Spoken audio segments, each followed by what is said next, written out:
guy's a con man. That's a fact. You know, I'd like to see what he has to say about what I've just said before I move on to part 2.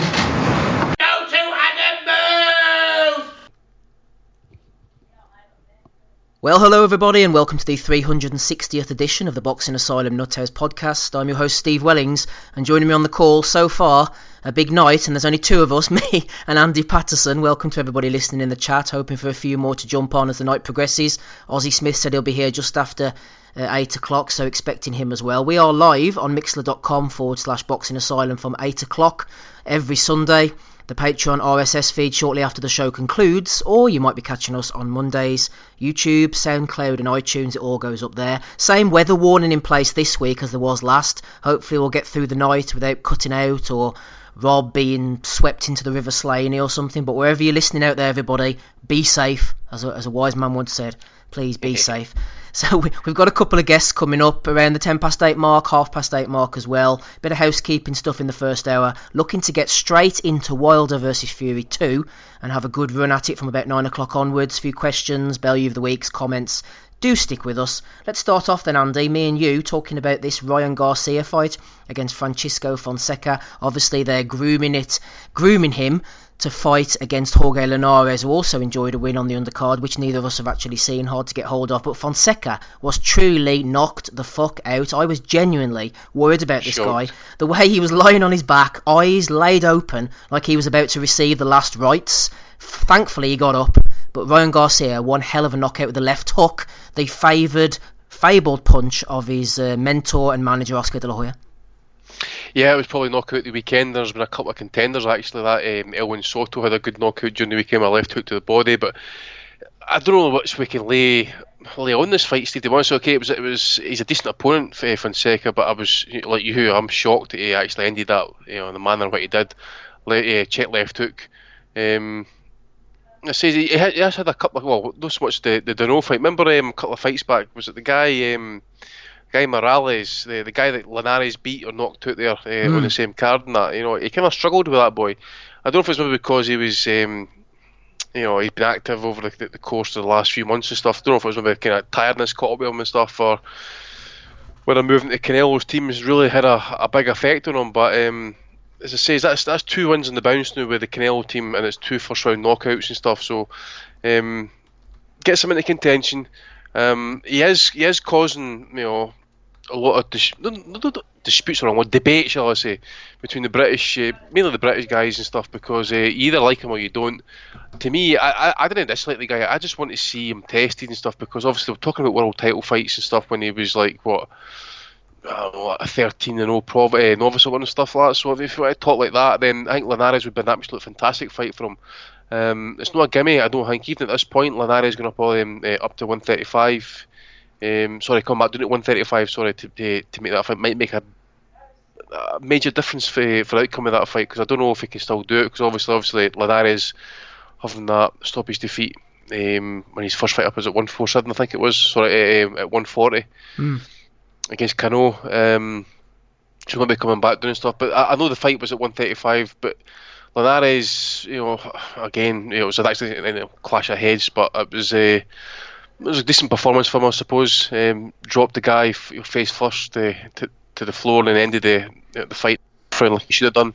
So he shouldn't have really been struggling with that guy, which he never did anyway. But to say, I really don't know how much stock I can put into the Garcia one, because obviously it was a one-punch knockout, and he's obviously not going to be able to do that every fight. So we want to see him in with like Linares next, and if he does win, I'll give him major props. I don't want to really hear about Linares at this point being washed or therefore taken and stuff, because at the end of the day, is, the baton's got to be passed on to someone at the end of the day. And Linares has always been a kind of favourite of Golden Boys and stuff, so maybe it's time to pass on the baton. We'll wait and see, but I think the fight should get made next. And win, lose or draw in that, I think Garcia would need to prove to us in that fight what he's really about, because all the kind of flashy Dan, combination punches and stuff will only get you so far. But if you are unable to kind of take the punishment, then come back. So we'll wait and see. But I think at this point, it's a fight to be made. But Garcia is still going to, for me, again, I'm not totally sold on him, but he's definitely got tools and stuff. But he's definitely a lot there to develop, and I think he will come good. But at the minute, just no there. I don't know about yourself, like. Well, the way I look at it, Andy, is before this fight, I'm not saying this off the back of the way he knocked out Fonseca, I think that Linares is not washed, but he's close to washed, and they are looking to pass the baton. That is why they are making this fight. And my instinct is that Garcia is going to knock Linares out. Maybe it's a clean knock. I can see Linares walking onto something, maybe a left hook, and getting knocked out in about the 6th or 7th round, sending the hype into hyperdrive, and people going absolutely bonkers over this kid Garcia. That's the way I thought about it before I saw the Fonseca fight. So I'm not just basing this off the fact that he iced this kid, which we expected him to do. Maybe not as early and as spectacularly as he did, but I think that Linares is primed for the taking. He's ripe, and they know it. And I can see Garcia knocking him out in about 6 or 7 rounds, as I said, and him looking really impressive, and the hype really starting to build. I noticed on Google Alerts this morning things coming in, or yesterday morning, from Business Insider, all these other publications, Forbes, starting to take an eye and interest in Ryan Garcia as well. So I can see him knocking out Linares. I don't know what you think. At this point, I don't know, but I still think Linares has got a lot of class about him. At the end of the day, the Canelo fight, people can look into that and say, right, okay, at that point he's washed. But he's had like the first round or the early stoppage defeats and that as well. I remember that Sergio Thompson was quite a shock defeat, and he's come back quite strong.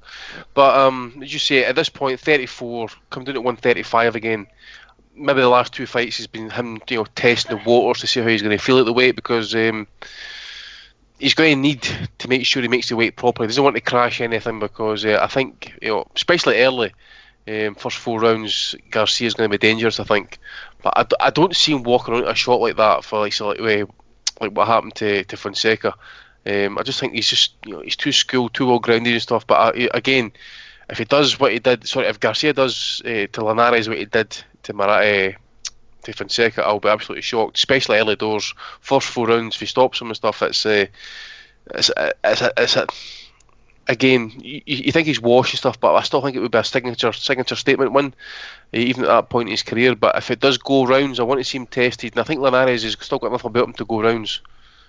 Yeah, I think he will go into the second half of the fight, but I think freshness is the key, and I think they've got him at the right time, and Garcia will be fresher, fitter and faster than this version of Linares, and he'll get the signature stoppage. So shout out to everybody in the chat there, vibrant chat, just shy of 5,000 people, bustling and hustling for attention. Swaggy Taggy's there, Tosh, High Guard Plodder, Lee, IFL, Frotch, Trading Leather, shout out to you, sir. Join Mixler especially, so he could be here tonight with us. JG Hamed92 says, boxing sucks, haven't watched one full fight live from America since Crawford versus Aegis. Welcome to you then, you're in the right place. We're going to be talking about boxing for the next couple of hours. Hamed is there. Adam Smith, he's talking about Adam Smith. That's not very nice, that, Hamed. Boxing 420 UK as well is jumping in. Welcome to you, Gabriel Lewis. You're with us. Ryan Garcia against Francisco Fonseca. Impressive performance. The pod's resident Ryan Garcia fan, as you are, Gabe. Were you suitably impressed by his display and the finish? I mean, yeah, it wasn't bad. Fonseca has never been a top caliber guy, but certainly nothing to be disrespectful of. And yeah, I don't know. I mean, I don't feel like it was a really good opponent to start with. So to me, it's a little bit disappointing. But I don't know. I mean, when I say disappointing, I mean I feel like the kid could do a lot better. But I feel like he's not going to, because he's getting paid to have rubbish fights with rubbish opponents, and it's just going to continue that way for the foreseeable future unless they do Linares. But then after Linares, I'm not really sure what the deal is. I mean, it seems like they could go a number of ways, but they don't want to do Devin Haney, which he was barking after the fight. That is bullshit, shouting at Hopkins like that, man. Jesus, what are they all about? They're telling Bernard Hopkins how things are going to go down in this fucking industry. This is Bernard Hopkins they're talking to. Who the fuck are they? The point is, I think they're all wrong. I mean, I think the way Golden Boy and Ryan Garcia are going about it is wrong. I think the way Devin Haney is going about it is wrong. I mean, I just feel like it's just typical bullshit that we talk about week in and week out, it seems, on at least some front. There's always some kind of fucking ridiculous bullshit that causes people to get irritated, at the sport of boxing. And I don't think I'm any different, or a lot of us are, because it's nonsense. whenever it happens. We want to see these guys fucking fight. So just get in the ring and let's fight. I don't see a lot of point in doing things the way that they're doing and spreading things out, because neither guy is elite at this point. So why not sort them now? And then if both guys go on to do well after that, they can have a rematch later on for even potentially more money because they've continued to rise. So, I don't know. There's no telling. Sorry, Gabe, did you see anything from the undercard? Did you see Linares at all? No, all I saw was Garcia. I didn't get to catch anything else. On that card, of course. I did see the card last night. Yeah, let's move on to that then, shall we? With your good self, Caleb Plant, knocking out Vinny the Doorman. We'll let Andy seethe, build up his testosterone levels for this one. Vinny the Doorman putting in a sterling performance. IBF super middleweight title. I thought Vinny would indeed go the distance. He was doing pretty well from a point of view that he was a walking punch bag. His nose busted up. I had a Spanish language commentary, so I wasn't really sure what was going on, but it looked to me like he was taking a right beating. Plant put his foot down, got the job done. Really nice crowd there, enjoying themselves. That's what you want to see from Plant. Not just the skills, not just the sweet hands, as he calls himself, but actually getting the job done, lowering the axe and getting rid of these guys. Fagan Boots wasn't on his level, Gabe, and he got rid of a guy just the way you should do in the 10th round. Yeah, it was pretty evident, like from the first bell, what was going to happen. Or at least what the possibility was. I mean, from the first round, I thought, oh, this is going to be a brutal one-sided fashion. I know that Andy called that stoppage in the 10th round as well. I don't think Vinny is a pile of garbage, but I definitely don't think he's elite caliber. And so when the fight started, I kind of was thinking maybe it could end sooner than that, because Plant was really taking his time. And letting Vinny walk in and smacking him around. Great jab, hooks. I mean, the whole 9 yards. Pretty much everything he wanted to do, he was able to do. And Fagan Boots came out a little bit tentative, because he realizes he's getting picked apart. So it makes him more tentative, and so the fight just wasn't going to change. Because while I don't really feel like Plant is a huge puncher, I feel like he's got more than enough power to keep guys honest. So he's not going to be a guy like Paulie or Tony Luis or any of those guys that maybe aren't real hard hitters. But I think that he's definitely got enough power. Obviously, we've seen him punish some guys before. So I feel like, again, he had enough power to do that, which is a good sign that he's willing to put it to use and go for it, because he could easily box somebody's ears off from the first bell to the end. But I like to see, like you said, Steve, a guy who's gonna put his foot down on the gas and get rid of people that shouldn't be in there. Andy, putting your foot on the gas and tell us about this one then, because obviously Plant last time was in against an overmatched guy like Mike Lee. Did the job against him, and he was walking onto the shots. Guys like Fagan Boots as well, walking onto the shots. If you're going to run away from Plant, I think you're going to give him a few problems, try and box him. But the PBC are getting in these opponents, whether it's mandatories, voluntaries, whatever, who are going to walk straight onto his shots, and he's going to look $1 million like that. Obviously, the fight we want to see next is him against David Benavidez. That would be a whole different proposition. Park that for 1 second and tell me about Vinny's amazing performance. Fuck all amazing about it. Well, I suppose the only thing about it, actually, I'll give him his credit. He was tough, loads of heart. But at the end of the day, as well, it was all about levels. And I think if you put Vinny in front of someone who is willing to trade, stand in the pocket with him and stuff, he's going to look brilliant. He's going to, there's no shame what level he's at, European level, but he was overmatched there last night. I know I did say last week that I would have predicted a 10th round stoppage, because we thought Plant is in and out of kind of the mood when it comes to fighting. I think he could have ended that when he, a lot quicker than what he wanted to. And I was actually kind of a bit, I don't know if it was just you guys as well, but I thought the rehydration certainly put Plant in a different different weight division. He certainly looked Looked big, didn't he? Yeah, he looked did, big. aye. Yeah. And Feigenbutz isn't a small guy actually, but he looked like a true middleweight in there last night against a legit bona fide super middleweight. But I think off that performance as well, Plant at times he was responsible. Good combinations, 3-4 punches and stuff, and it really did kind of make Feigenbutz's head kind of like rattle back and stuff. And he was showing deft defensive moves, hiding behind the shoulder roll and stuff and that as well. But I think, again, as I say, at that level you can get away with that. I think, as you say, mate, Benavidez, who I'm also high on, I think it's a totally different fight, and I think we need to see Plant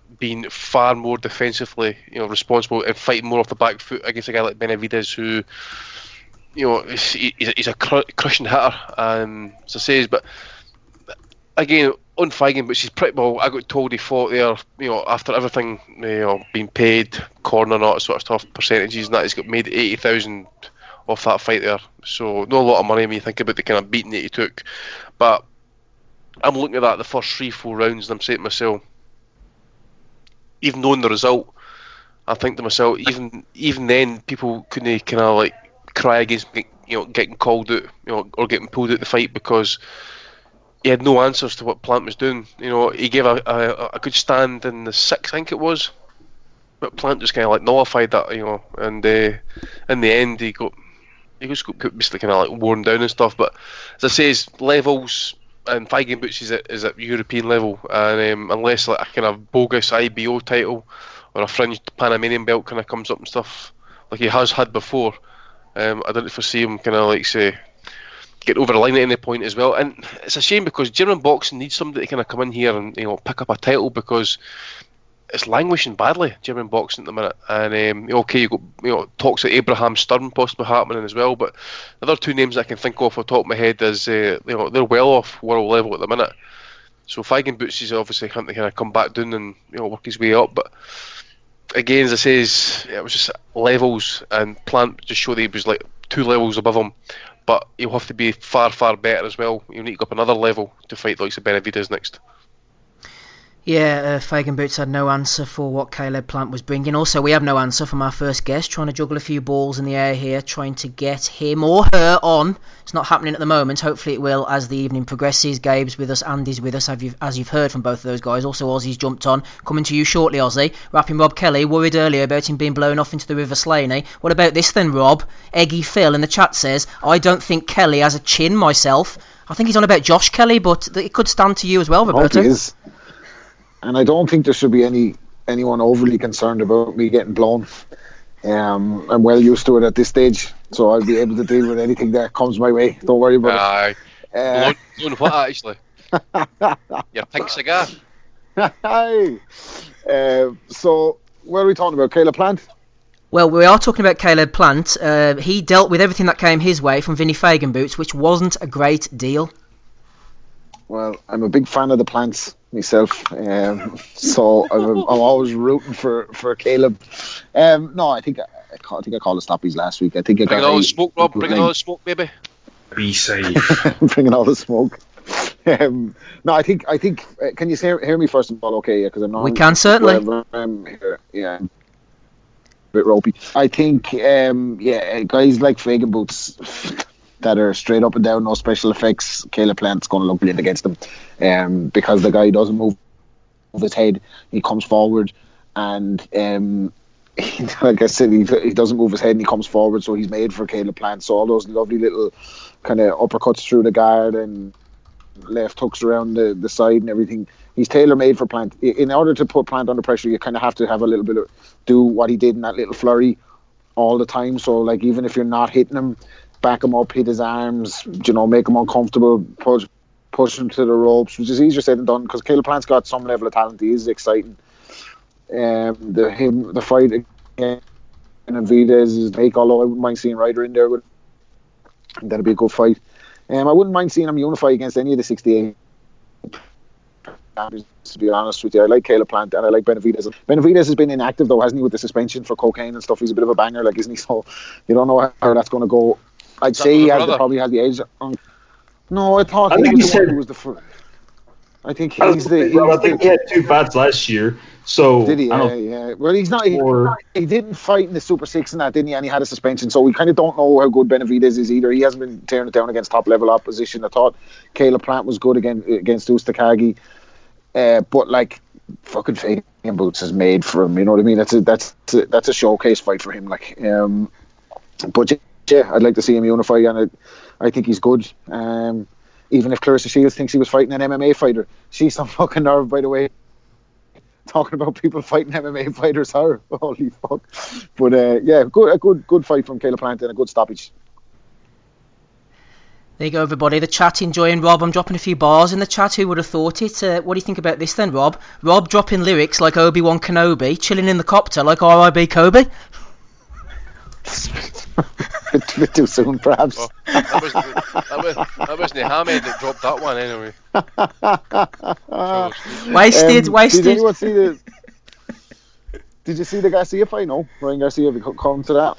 Yes, we've just talked about Fonseca's soul leaving his body as he hit the canvas. Yeah, I mean, look, it's fuck me. Like, I can't stand Ryan Garcia as a person. Like, I think he's fucking absolutely abominable. His behaviour beforehand and after the fight, I mean, he's just surrounded by yes men. He's just a complete different generation. I mean, I heard a great story on Rogan this week about Radio Raheem when he was telling James Toney sparring stories and all that, talking about him dogging Danny Green. But then you go to the flip side and you have Ryan Garcia and his entourage. You're like, oh man, you're the best. You throw that left hook every day in training and he throws it from different angles. And yeah, I saw that punch coming a mile away. I guess the level I'm on is, but he's a creep. But he is a good fighter. And that was a tremendous shot. And that's a big statement for him in the lightweight division. And to me, the lightweight division is one of the most exciting now. In and around there, you've got Javante, Devin Haney, Ryan Garcia, Teofimo Lopez, and Lomachenko. And Linares still fucking operating around the fringes there as well if he wants to come back down to 35. So between 130 and 140 is looking very exciting at the moment. Absolutely perfect knockout. And he did look like he rehearsed that, as much as I'm slagging him off there. He threw it once or twice in the fight, the little check left hook, and Kahneman absolutely obliterated and put his lights out. So big performance from him and a big statement. Big statement, exciting rapping Rob Kelly. Also of excitement value, Ozzie's on the call with us. Welcome to you, Ozzie. You're very welcome. Discuss Ryan Garcia or Caleb Plant. The choice is yours. Well, I'll start with Garcia because it was a short and sweet fight and a very impressive performance.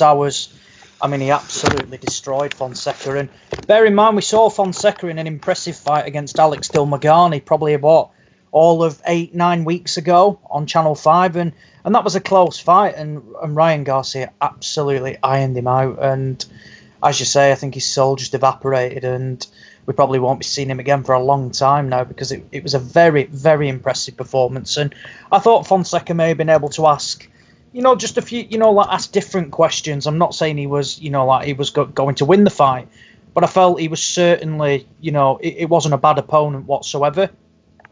But as for Garcia, an impressive win. And look, fights like this, they're not bad for him. So overall, it was a very impressive display. And one, it's going to be interesting to see where next. They're clearly going to look to match him with Linares. How soon they do that, I'm not too sure, but I tell you what, it'll be a hell of a fight when it does get made. Certainly will, Ozzie. One to look forward to anyway. Also, we have our first guest of the evening on the line. Welcome to Chantelle Cameron. How are you, Chantelle? I'm good, thank you. How are you? I'm doing very well. Thanks for joining us. Won't keep you too long. I know it's a bit rough out there. Bit bad weather. You fought last fought early November 2019. What's on the horizon for 2020, Chantelle? I'm hoping a world title shot.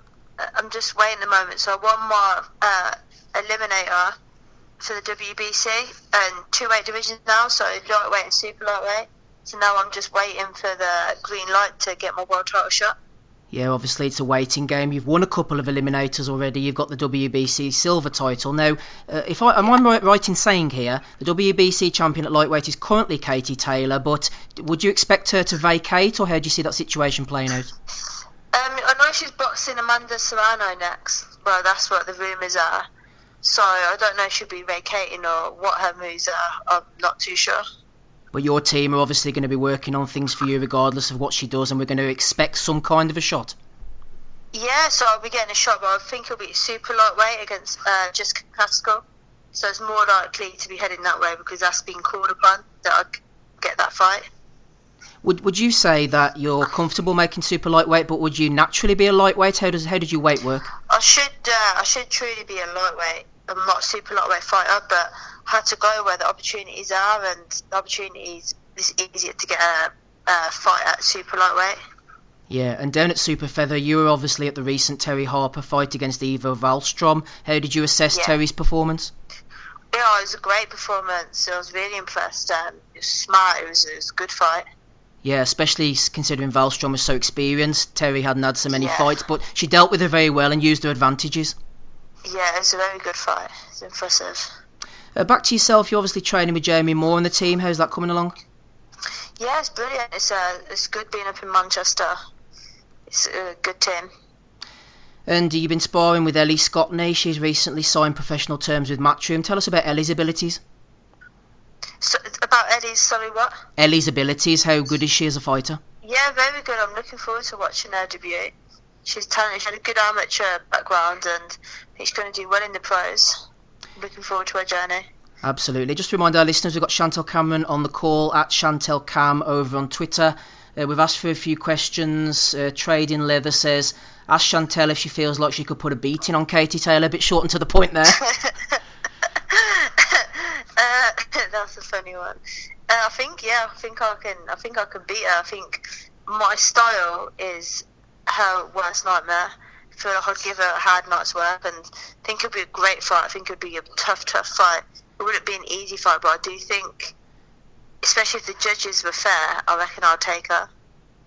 Yeah, one of the guys was asking about the Pursoon fight. Obviously, Pursoon was the long-running WBC champion. It was real nip and tuck over in New York there. I thought Pursoon might have just about done enough. Did that give you confidence watching the way Katie performed, or how did you see that fight? It was, yeah. It's so I seen that fight, and from watching it on the TV, I thought Pursoon won it. I was really impressed by Pursoon, actually. I thought she boxed brilliantly, and she stuck it on Katie throughout the 10 rounds. I would have given it to Pursoon, and I think that was what showed me is that I can beat Katie, because Pursoon was good, but I feel like I had a little something extra that Pursoon didn't have. So I worked body and head and more combinations, and a bit more of I can box as well. So watching her pressure Katie like that, and Katie in so much trouble, it made me see like I can do that, but I can put her in more trouble. I know we've had you on before, and I've probably asked you this before, but you mentioned there about Pursoon putting it on her for 10 rounds. 10 2-minute rounds. It's really high intensity, high octane. Would you prefer the 3-minute rounds to the 2s?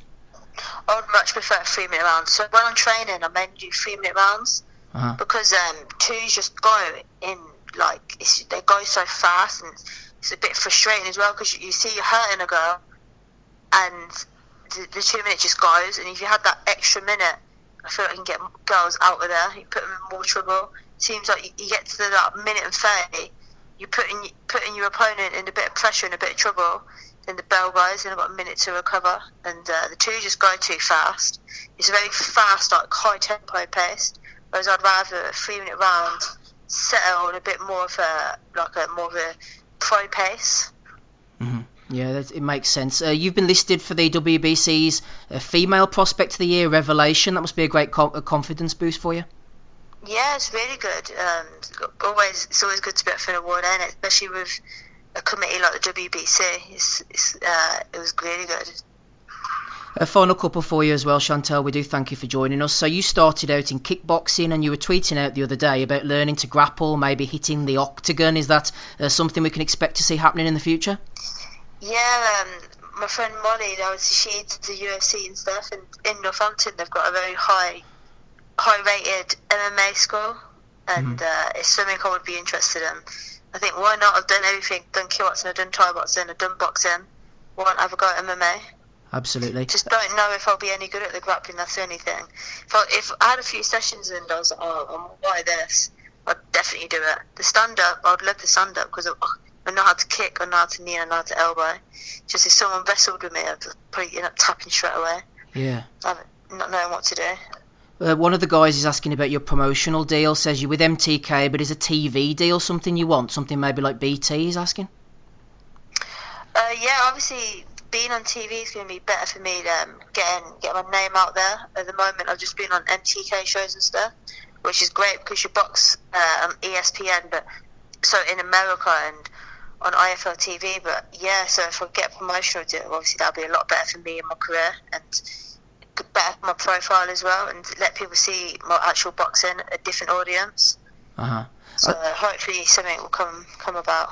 Yeah, I see you retweeting The Secret a lot. Jamie Moore's into that. Is that like a positive belief system? How does that fit in with you? Yeah, we always do The Secret, so I have it as an audible. It's like mindset. It's really good. So I do that quite a lot.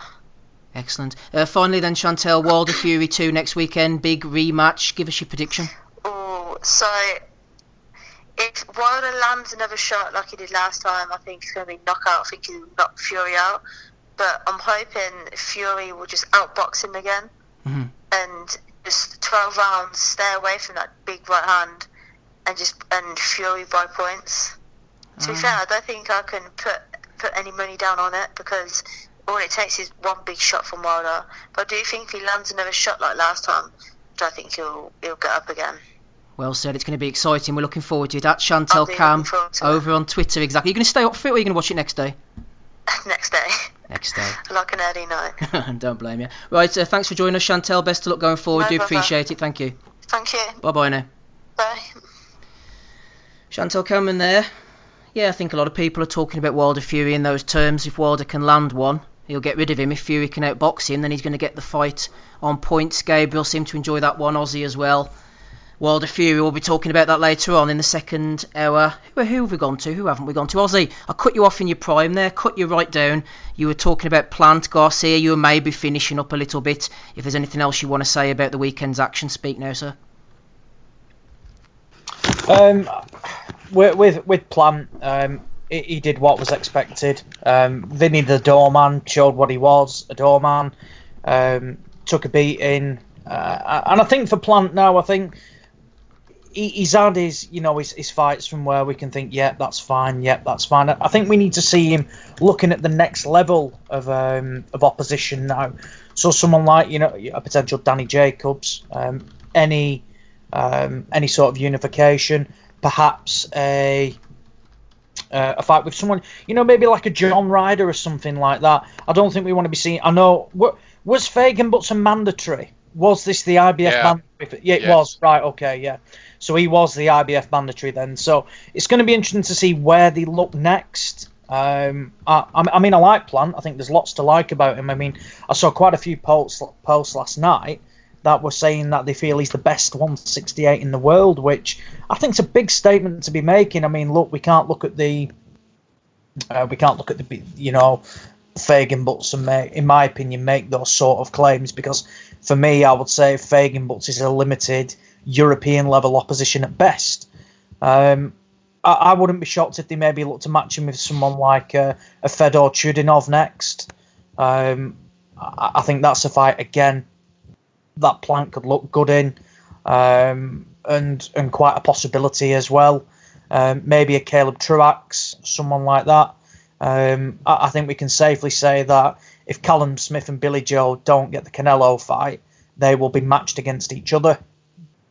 I don't see Danny Jacobs getting the fight unless massive does put up, which in turn then completely minimises your level of opponents. So in reality leaves a Benavidez fight, and then you're going down the list of your Riders, Chudinovs, Lemieux. Again, don't really want to see that. So it's going to be interesting, but a solid performance from Plant.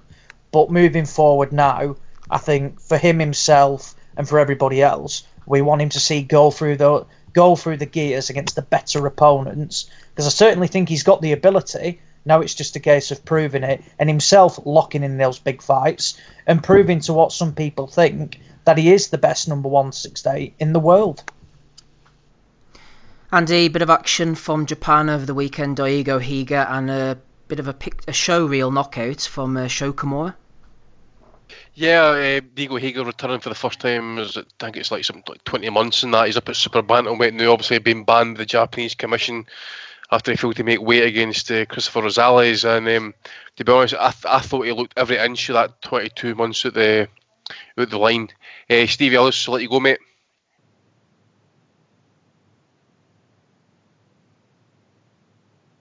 Stevie, you got him there, no? Do you want me to continue? Aye, so anyway, Higa, I thought he looked, as I said, every inch of 22 months out the line. Sorry, Steve, on you go, mate. Are you okay? Thanks, Andy. Just doing the business behind the scenes here. I've got our second guest of the evening on the call. Delighted to welcome Neil Marsh. How are you, Neil? Hey, mate. You okay? Nice to be on. Excellent, it's good to have you on. We won't keep you for too long, Neil. Obviously, you know what we're going to talk about. I don't want to spend too long going over old ground because obviously you've spoken at length about these issues on the other channels. We had Carl Greaves on at the time. But do you want to briefly go over the well-documented events of 2018 and the Josh Kelly, Adam Booth pullout?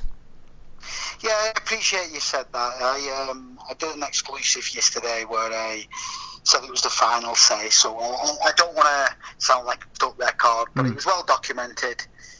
Alleged that he was ill. We strongly, we don't have that in any way, shape or form. It was all explained yesterday. Fight fell through on the day. We tried to rearrange it. We felt that we was being given the run around, so we then went off to Spain and won the European title, defended it, and did another defence of it against Del Rio on a DAZN show in Spain, and here we are again with the highly anticipated rescheduled Josh Kelly fight, mate. So that's where we are. Everything you spoke about there obviously led into the eventful press conference. I would guess you didn't want to cause a scene, you didn't want to become the centre of attention, but it was important for you and for the guys to get Team Avanesian's point across. Yeah, I said it at the beginning yesterday, and I'd like to use this opportunity to say it again. I apologise to them fighters on the table. It isn't about Neil Marsh. It's not about Adam Booth.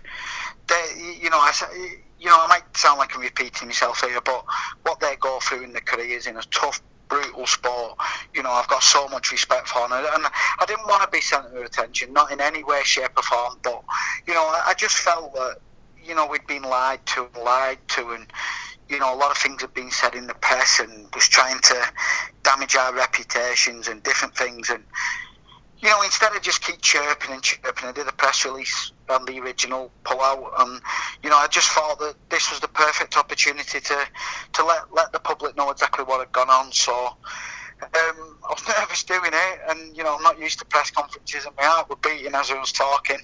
Probably forgot half the things I wanted to say as well, but by the look of it, there's been a huge warm welcome to exactly what got said. So it was centre of attention, mate, I guess. Yeah, absolutely. And what about your relationship with Eddie Hearn now? Where's that at? No, there won't be a problem with Eddie.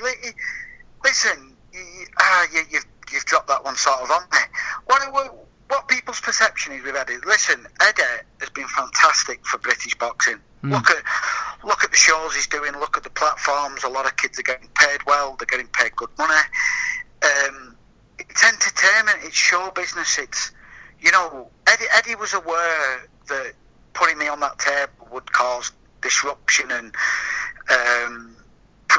problems and arguments and different things. That's potentially why I was there. But with regards Eddie, it's just business. It's nothing personal. It's just business, mate. It's He's been very busy this week. He's had shows in. He's had the Josh Warrington thing. He's had announcing Lewis Litton.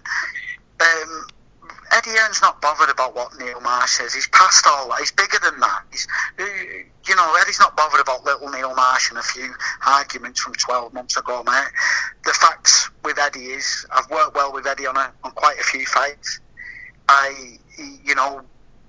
When the fight gets done, I work very due diligently. I work very hard for my fighter and doing the deal. But once that deal's done, I then work very hard for his team and for the promotional company, and I do my best for Eddie. So, I can't see there being a problem. There's a lot worse things being said in the past, and a lot more things will be said off other people about other fights and different things. So I don't know if you want to add to that or ask me anything. Well, what I was going to say to you actually, Neil, just before we move on to the fight itself, I have seen it mentioned on social media. Some people have accused you of getting too personal with Adam Booth and saying it went too far. How would you respond to that? I think that's potentially a minority. Against my best wishes, I always advise the fighters stay off social media. But I've had because I'm not used to all this type of stuff, I've had a proper look round, and the company who I did an exclusive with, I think it was like I did a quick mathematics, and it's like 95% positive. Yeah. I think it was 600 odd thumbs up and 40 thumbs down. I've been inundated with positivity from many things.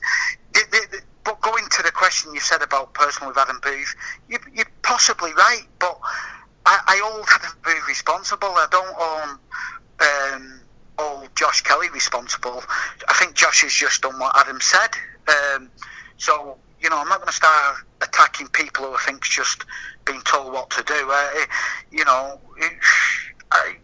just, like, I hold Adam fully responsible. So if I've come across like I've took it personal with him, I apologise to the fans, but I just spoke how I felt and naturally.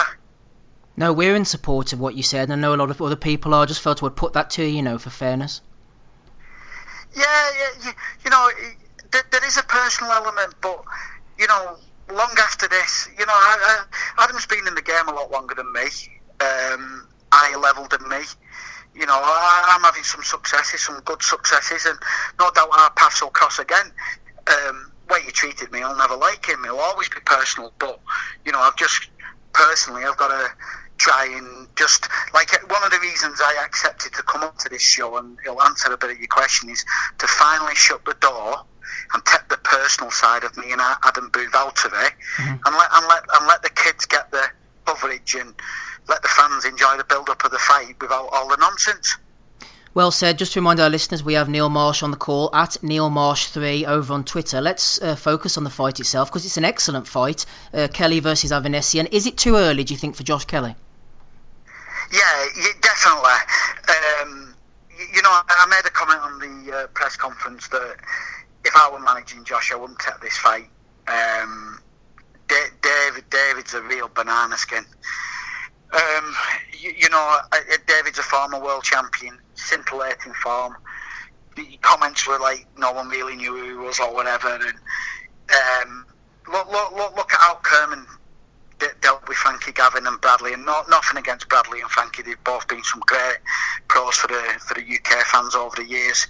But David did a real number on a guy who's bigger, stronger. I know Josh has got different attributes with his speed and elusiveness, but boxing's about levels, and I just believe David's just that little bit ahead of Josh. That's nothing against Josh. For me, I'm glad we've got the Kelly fight now, because I prefer it sooner than later. Adam is a good coach, one I don't like, well documented. Under Adam's guidance, he will get better, and he will get better. And I just think it's all about time in boxing, and we're now at the right time. A few of the guys are throwing in questions for you here, Neil. One of the fellas said, will David Avanesian take up his camp in Nottingham with Carl? He's here. He's done. You might have seen things well documented on Twitter, him running in snow and doing all his pull-ups and rolling around with birds and different things like the Russians do. He's done a lot of his heavy work prior to coming to the UK. He's flown in on Thursday. We did press conference. We always like him a nice couple of days in London.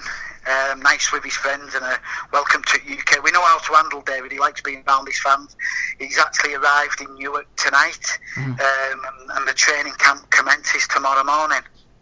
One of the chaps is asking you as well, Neil, are you surprised it's not on pay-per-view, as in a chief support to say White versus Povetkin? I'd be all over that one.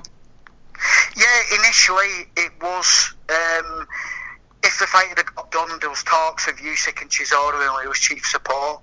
That would have been fantastic. For me, and some promoters might not like this, I love the fans seeing free-to-air boxing. I really do. I'm a fans manager boxing person.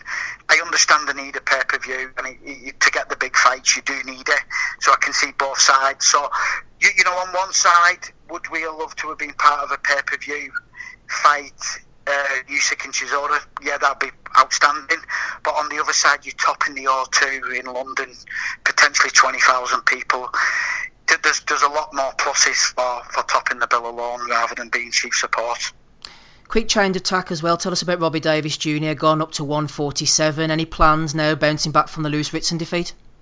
No, Robbie won't be going up to 147. Oh. He's going to be staying at 140. He's due a comeback fight. There should be an announcement anytime soon. Obviously, he's changed trainers. He's up at the Ingle Gym.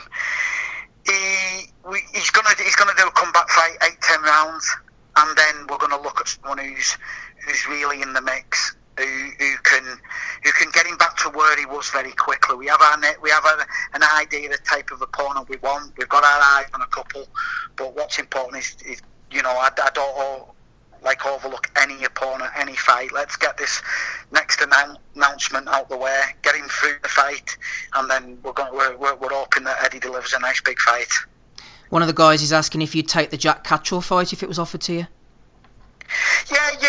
Listen, I like Jack. I've had a few contacts with Jack over the years, and Jack's a lovely kid, so I don't want to ever disrespect Jack Catterall in any way. I do fancy Robbie against most of the UK kids. Robbie's very, very talented, and if he shows up, he'd be an handful for anyone. If you was managing Jack Catterall, you just he's mandatory for the WBO title. He's on his own plan. He's on his own route. There's no way we'll get anywhere near Jack Catterall.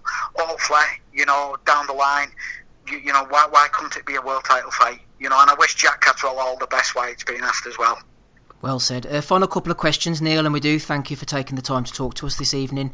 Anytime, mate. Anybody from your stable to keep an eye on? Any big fights coming up soon? Yeah,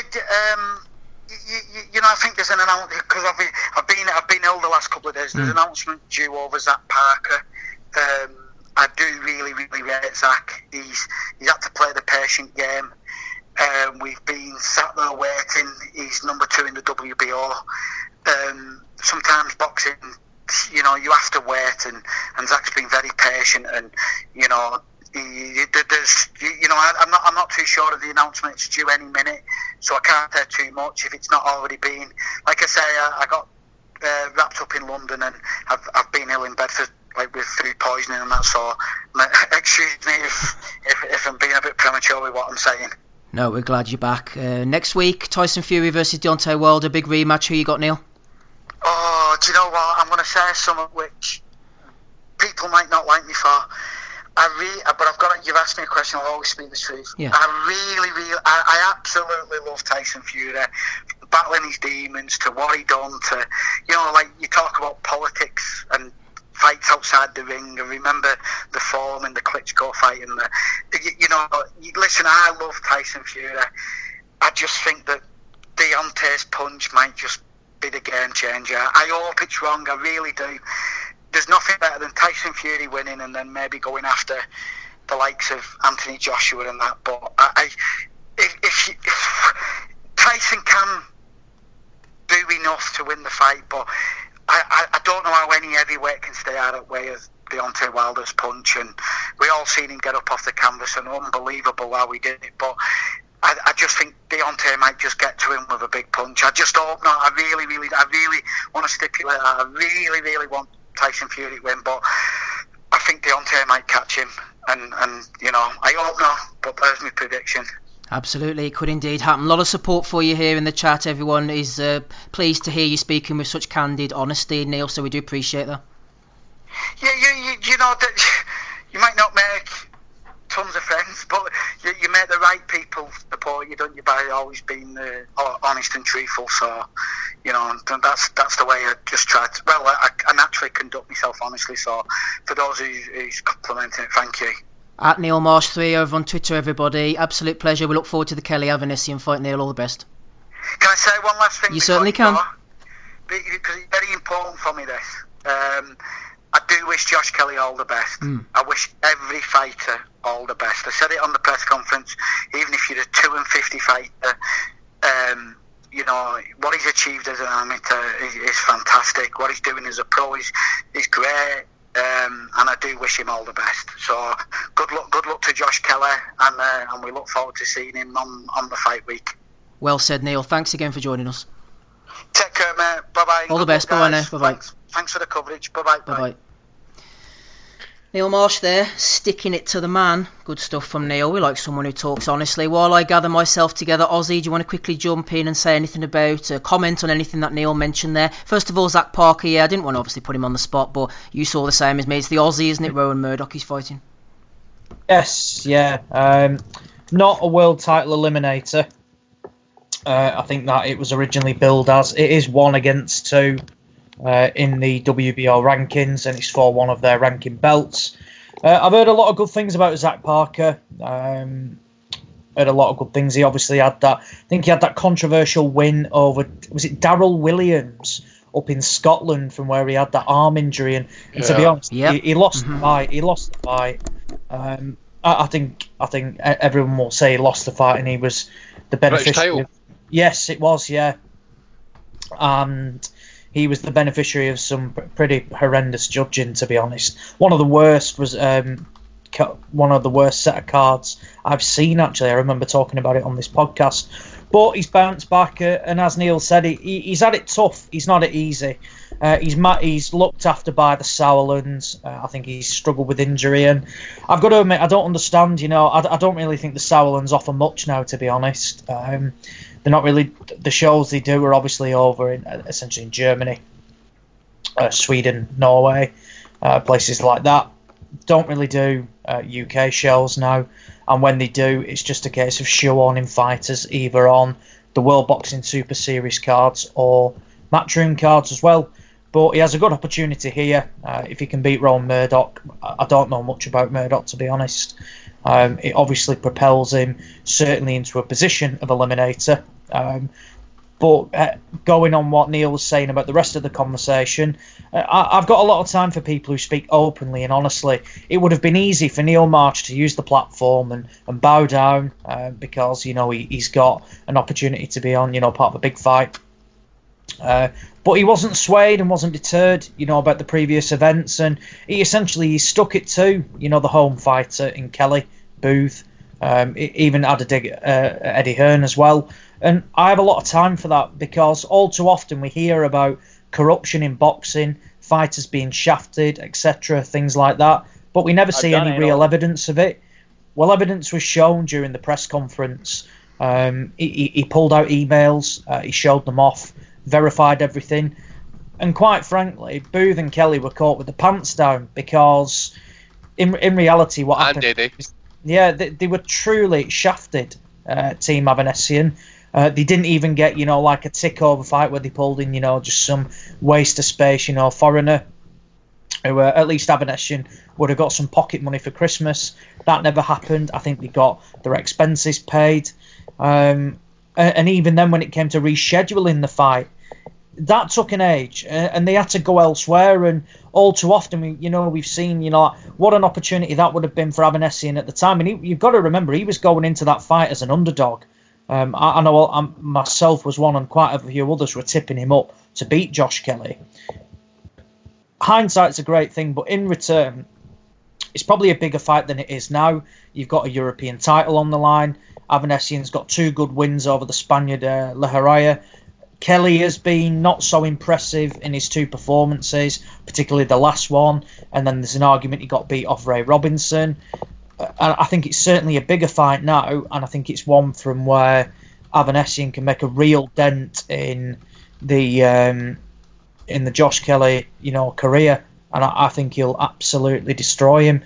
I don't see Kelly being able to keep Avanesian off him. I thought he struggled with the pressure of Ray Robinson, and I think Avanesian's better than him. I think he's in the form of his life. He's confident, and I think he'll have a bit more niggle about him now because of what's happened last time. And you have got a fighter coming over. He's not flying in from Russia, a week out, a few days out. He's here now in the UK. He's fit. He's strong. He's in great shape already. And I think this is probably, it sounds stupid, but it's probably one of the biggest fights of Avanesian's career. With, the whole thing around it. I mean, he's boxed for a world title and things like that, and obviously that's at the pinnacle. But after that, in terms of the story behind it, the platform, and obviously one of Matchroom's biggest prospects, I think it's a huge fight for Avanesian. They're mad keen for it. They were mad keen for it 12 months ago. In my opinion, Josh Kelly's certainly not got any better. I mean, people buzz off him because he throws, like 15 uppercuts or left hooks in a row. But it's easy when no one's hitting you back. Avanesian's going to be in his face. He's going to be hitting him back. He's going to be hitting him hard. And I see him getting Josh Kelly out of there. And I think it's going to be a beatdown. I don't think it'll be a one, but I think it's going to be a brutal beatdown. And Booth's going to have to throw the towel in. And Team Avanesian will march on to bigger and better things, and I think that'll be it'll be the cherry on the cake essentially, because they've waited a long time, they've bided the time. I thought they conducted themselves really well at the press conference, in my opinion, because I think it's important to get the point across. They did that, and now all eyes are on the fight, and it's one that I'm really looking forward to. I fell asleep. Yep, well, looking forward to that one. Jason Chukwu has woken up, everybody. Jason Chukwu is in the chat. Good evening to him. Fell asleep. Yeah, played it, guys. Coming to Adam Smith shortly. He's with us, Adam. Also, Andy hasn't finished his Japanese stuff. Haven't forgotten about you, Andy. Quick bit of housekeeping before we do so. Show next Friday evening in Florida. The interesting point to this one, it's All-Star Boxing on USA Telemundo. Robezi Ramirez is on this card. He's 1 win, 1 loss. Yeah, big Cuban prospect for Top Rank. I'm wondering, though, the interesting thing about this is has Bob got rid of him, or is he just farming him out to these local promotions to try and get him up to 4-1, 5-1, 6-1 against guys like this Rafael Morales to try and get him a couple of wins on the record, or has he washed his hands? That's the interesting question. Comment on that, Andy, before you go in on Japan, actually. What card is he fighting on, mate? That's what I'm saying. It's on an all-star boxing card in USA Telemundo, televised, Florida, next Friday evening. I'm assuming, the way these big promoters, they farm them out locally, don't they? I'm assuming that's what's happening, and Bob hasn't washed his hands of him, but it's interesting he's turning up on a non-top rank card. As you say, well, most Cubans that, doing in Miami and that, but in the days, even Cuban boxing isn't really that well supported in that neck of the woods. It's probably just trying to kind of get him out in the boot, but Top few Rank's wins on the got card, yeah. Aye, but Top Rank's usually got a few cards on the go anyway over the course of the year and stuff. So Bob was talking about 10. I forget, is it 10, 20 cards he's got to televise this year, so he could easily stick them on any card. That's what I was wondering. Yeah. Yeah, so I don't know, mate. Yeah, it was a shocker actually. He was dog shit in his pro debut. I can't remember much about his second fight, but I do remember his first fight. I think he got knocked down pretty early in the fight as well. Yeah, Carlos Castro as well, 24-0, going in on Iron Boy Promotions. He's one to watch, this Carlos Castro, super bantamweight, undefeated in 24, going in against Jesus Ruiz, so a bit of a step up in levels. Smido, welcome to you, good to have you with us. Next Friday evening in Barnsley, Josh Whale, I Carumba Smido, he's going in against Idi Kayumba. You'll be all over that, won't you? Big fan of Josh Whale. It's going to be a big year for Josh, undefeated doing bits since going over to Dennis Hobson, fighting at the right weight now and go to Ireland. So yeah. What about Cash Ali? Are you on? To everyone. Oh yeah. Happy New Year, first appearance of the year. There must be a big fight on the horizon. If the big dog from Wigan is on. The big dog from Smido. We'll get you on shortly, Smido. Before we do so, Andy, just finish off your Japanese stuff because I cut you off in your prime there, I think. No, I was making a cunt of myself because you said you got him on the line, and then I was like, "Where are you, Steve? You never spoke." And I started speaking again, then you confirmed he was on the line. But it was good stuff to get interrupted for, actually, to be honest with you. Fair play to Neil Marsh. I suppose, as you say, or what he said was, getting up there in front of kind of all these powerful people and that to try and make your point across in a kind of eloquent way, and not try and get too overexcited and stuff. It does take a wee bit of effort. So fair play to him for getting his point across. And yeah, I agree with what you said in that as well. 95%, maybe even 98% of people actually believed everything he said in that as well. He could back it up. But as for the Japanese scene, just to let everybody know, obviously, Daigo Higa was tipped for the top about 3 years ago, flyweight titleist and that as well. But he got iced off Christopher Rosales. Struggled with the weight. went up to weight divisions. I thought he did look lacklustre. Okay, whenever he won a round against Jason Bunabara, but he got the stoppage in the 6th and stuff. But he made some kind of comments after the fight and that as well, saying he doesn't really feel motivated. His heart's not in it, and definitely will one eye in the future. So off those comments alone, I think Higa's going to be looking at either retirement, or if he does continue fighting, it's just going to end in one way, and that's he's going to get iced. He's a super bantamweight now, so he's looking healthy at the weight, I must admit. But the way he's talking, that's a guy who sounds like he's semi-retired.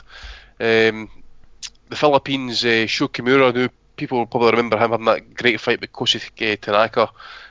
He beat ex-titleist Milito Sabilo. The only reason I'm mentioning this fight is because for me, Sho Kimura actually, you've seen it as well, Steve, potential knockout of the year candidate, would you say?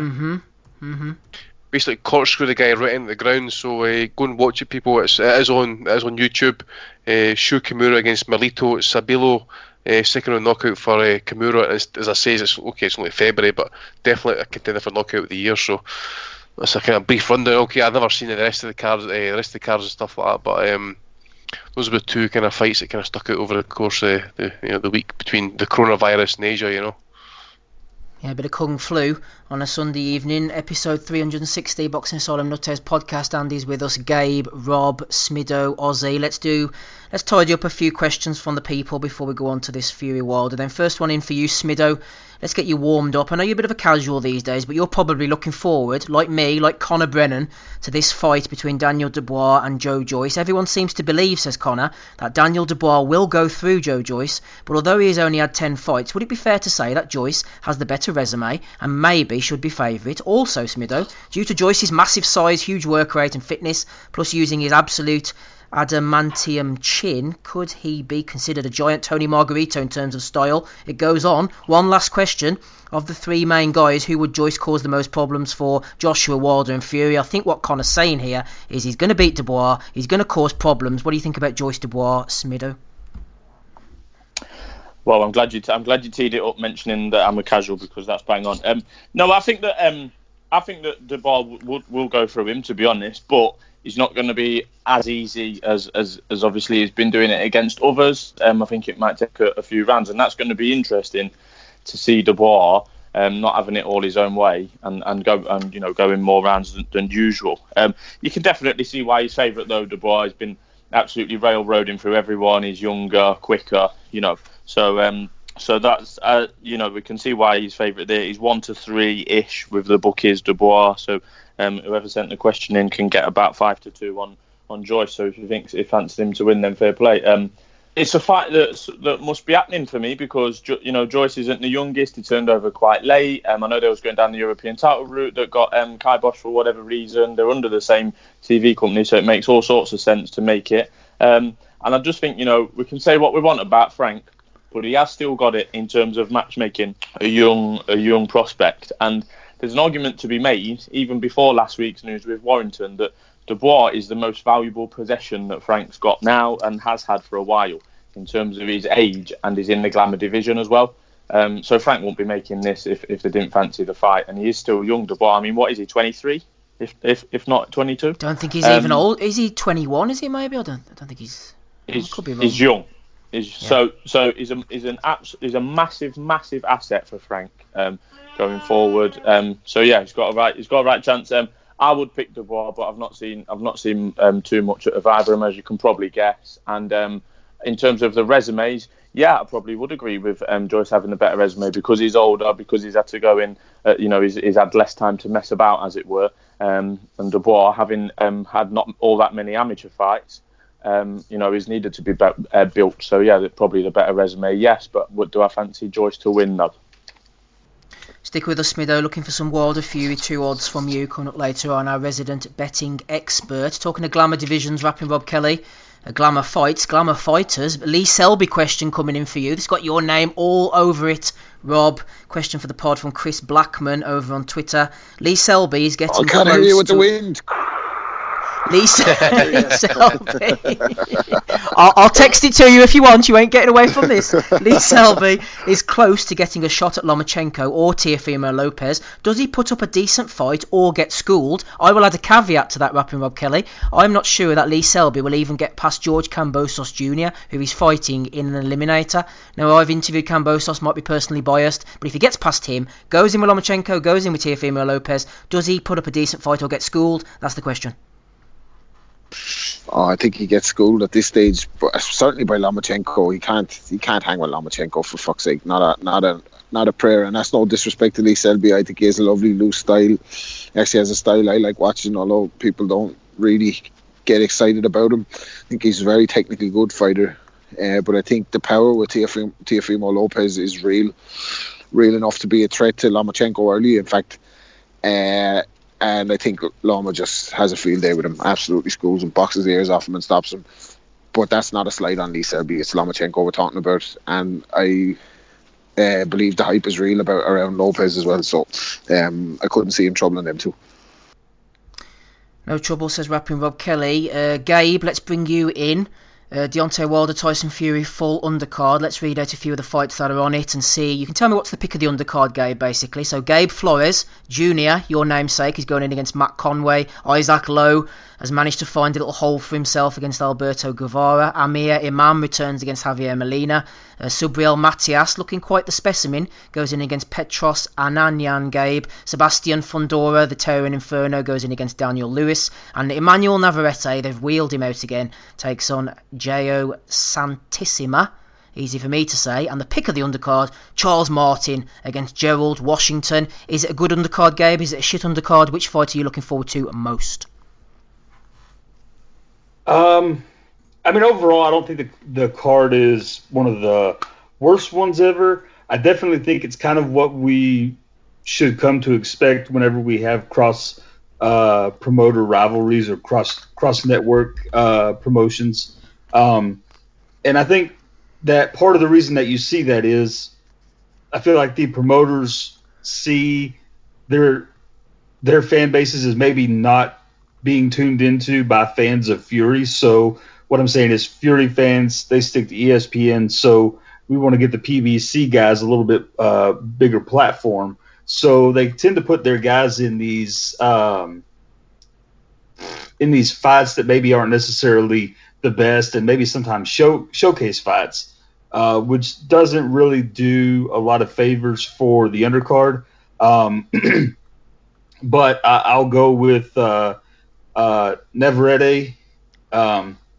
I feel like he's decent watch. He's never really in a terrible show. So I'll definitely be watching that one. I think it's not – I don't know much about his opponent at all. So there's not much I can give you in terms of what to maybe expect there. But Navarrete is usually pretty good.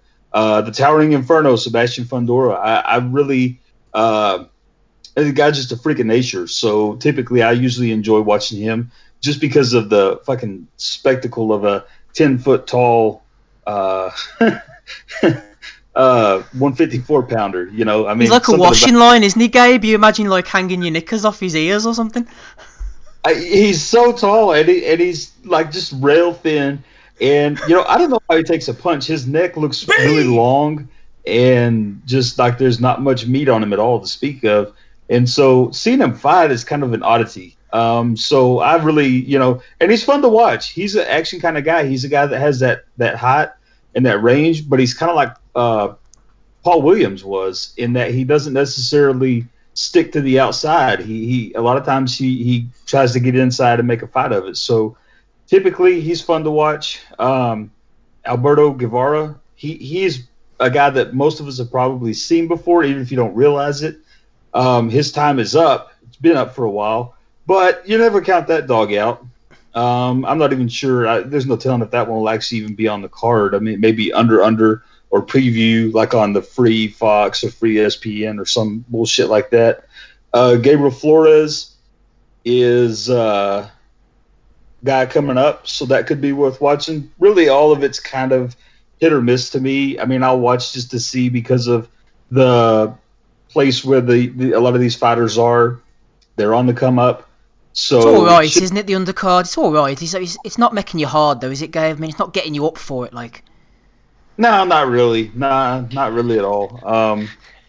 Yeah. It's kind of like a case of whiskey dick. I can get whiskey dick by the way, but it goes rock solid. Is that how it goes? Yeah, sometimes it is and sometimes it's not. You know, it can go either way. Fire water, baby. It's fire water. Back on track, Gabe. Come on, get your mind out the gutter. Hey, you're the one that started that one. No, that's really all I've got on that one. Turns it into a proper 12, Andy, doesn't it? Well, that 12 make it limited, you know. You wish. Sorry, Gabe. That was my fault. I took you off track there. Okay. I don't have much else to add to it. I mean, I think we're all ready for the main event here. Yeah, I'm not sure. I'll just go ahead and give my input, and then the rest of the gang can go ahead. But I'm really looking forward to it. So, you know, prior to the last fight, I was really getting excited a couple weeks ahead of time, and so I've tried to kind of keep my excitement to a minimum because I just really want to see this fight. I'm really interested in it, and I think that a lot of people feel the same way. And it's the classic boxing tale. Can a boxer avoid the big power punch for 12 rounds and take the title? I mean, this story, we've seen it a million times with different guys, different weights, all the way through the weight classes. And it never failed to me to be intriguing because it can go either way. It really can. So here's what I'm predicting that we could see in this fight. I think Wilder is going to have worked on his left hand, not in terms of a jab, but in terms of bringing a left hook that he can utilize to throw Fury off. If he can bring a left hook and become a two-handed fighter, which I believe that he probably has worked on, then I think he can give Fury fits and possibly end it. With Fury keying on the right hand and knowing that that's the big power shot, I don't think he can get the job done unless he's trained to bring the left hand. If he can and make it a viable weapon in the fight, then he can take Fury's attention for a split second with a left hook, come with a straight right or a jab, and then set up with the right hand, the left hook. There's any number of ways that he could do it, but I think if Wilder brings a left hand, I think he's going to win the fight. If he doesn't, I think it's going to look similar to the last fight. It's going to be 12 rounds of Fury dominating, head movement, footwork, and possibly even trying to move forward and see if he can't put some mustard on some punches and get Wilder out. No messing about from Gabe, teeing us up straight into the big fight there. He's made his prediction. We'll do a little round robin at the end and get everybody's bare, raw predictions. But first of all, we'll drop in a bit of analysis. Gabe's had his say. Hey to Dave Loback, coming to you shortly. You've jumped on the call. Before we do so, there was something else I was going to say. Forgotten about it now. Forget about it. Probably wasn't important. Yes, that's exactly what it was. Saul Farah, Marcus Bellinger tweeted me in during the week. Tim Boxio tweeted out, I just received an update from the king, the GOAT, Bolivian heavyweight Saul Farah. His Bolivian heavyweight title defence last weekend was unfortunately postponed. Hopefully we'll see Farah back in the ring soon. I'll be keeping a close eye, says Tim. War Farah. So unfortunately that fight did not go ahead. I'm assuming Tababari, Cesar Mamani, all the boys did not get a chance to have a fight, unfortunately. So Saul, yeah, there you go. I don't know, Andy. Not sure. Not sure. Did Storm Dennis pay a visit before it came here? Maybe it did. Saul Farah probably tried to referee his own fight or something like that whilst he was trying to promote it at the same time. Yeah, promote, matchmake, referee, and it just became too much for the big man. So he gave himself the Jack Reese count. He said, walk over there. And he came back to himself, carried on. Such terrible comments about Saul Farah. Let's get back onto Fury Wilder then. Smido, I do have a question for you, Smid, but before we do so, do you want to give us a quick rundown on these betting odds? Where does the smart Smido money go on this fight? Well, there is no smart Smido money nowadays, and now we've got wife and child. But it's Yeah, it's a coin flip, absolute coin flip. The definition of a 50-50, genuinely, in terms of betting.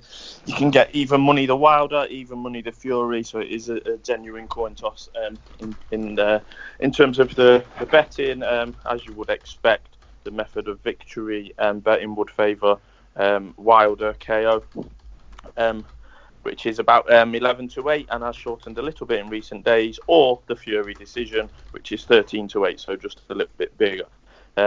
Gabe mentioned the KO for Fury there, and that's obviously a bigger price at 5-1.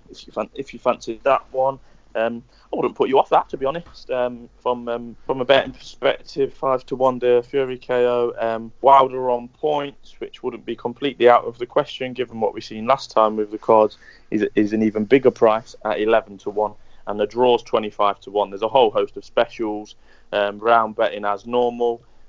Fury was on TalkSport last Thursday, I think it was, saying that he was going to knock him out in round 2, which I thought was absolutely obscene. And the price of that is a massive 80-1, 80. So that's if you want to listen to Tyson Fury, but as we know, he doesn't always tell the truth. In terms of the fight, I mean, I think... Well, hang on, Smitho, hang on one second, because what you said there leads me perfectly into a question that I have stored up in my back pocket for you from Gazapalooza. He says, controversial in the mental health spotlight, but few of his interviews are sending me under. He's so negative, his tone is bland, he has no enthusiasm. What does he do if he gets knocked out? Sounds like he's struggling. And Dave Butter jumped in and says, probably feels the questions are repetitive and dull as fuck. Bit like my question, Smitho, what do you think about that? Don't know. I mean, we know Fury's a character, and I thought he was. You know, I've not seen too much of the build-up so far. I'm hoping to really get into the build-up this week. But you know, on his TalkSport interview the other day, it was the same Tyson Fury that we've come to know and some of us love. You know, I know mental health was mentioned there. We don't want to get too much into it, but I think the complete thing's a myth. I've said that before on this podcast. It could be deemed as controversial. I think it beautifully coincided with how long a usual UCAD drugs ban takes, i.e. 24 months. But no, I don't want to get too deep into that. But yeah, I think first things first, in regards to the fight, we just need to remember how much of a big fight this is. I think it's an absolutely massive fight. Whether you believe in the whole lineal champion stuff or not, Fury is the man that beat the man and is yet to be beat since that November day in, I think it was 2015. And Wilder's the WBC champion who's been knocking people out left, right, and centre. It's an absolutely massive fight. Forget the location or the ticket sales or pay-per-view sales. It's massive, and don't take any notice of what Edward might want to tell you. And another thing that I've said many times on this podcast. In regards to the argument over who's the best heavyweight in the world, Fastcar has been saying for years that he's been saying like it's almost fact that it's Joshua.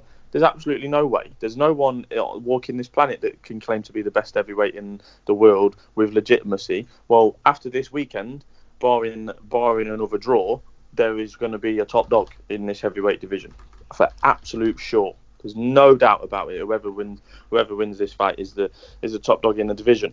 So to the fight, what do I think is going to happen? So I think it will be a Deontay Wilder knockout. That would be my prediction. I know it's obviously not going to win any awards for originality there, but I have got a concern with that though. And when I think about it, I think, is that the best idea? I said after the Ortiz fight, the most recent Ortiz fight, Wilder fought like a man that was far too reliant on the right hand. Now, we know it landed after 7 or 8 rounds and the results were spectacular. But before that, he was comfortably losing that fight. So I don't want him to do that again. I don't want him to fight like a man that is solely relying on that and believes in it 100% that it will land in 36 minutes. If there's anyone in the division that can ensure that does not happen as an opponent in 36 minutes, it is Tyson Fury. He's going to go in, he's going to piss about, he's going to try and be elusive and fluid and on the back foot and pitter patter, which we've seen from him before. If there's anyone that can do it, Tyson Fury is the man. Do I think he can avoid the right hand for 36 minutes? No, he did it for approximately whatever it was last time, 27 or 28 minutes last time until we got knocked down in the ninth. But there's the arguments that Fury last time was, on the back of 3-year layoff, fights 2 tomato cans and goes in with Wilder. He should be better this time. I don't necessarily believe that. I think he's been pissing about in the WWF, earning a load of money. He's been pissing about with his trainer, changed trainer again. So I don't necessarily think Fury is going to be better this time. And there's an argument to be made that Wilder possibly will be.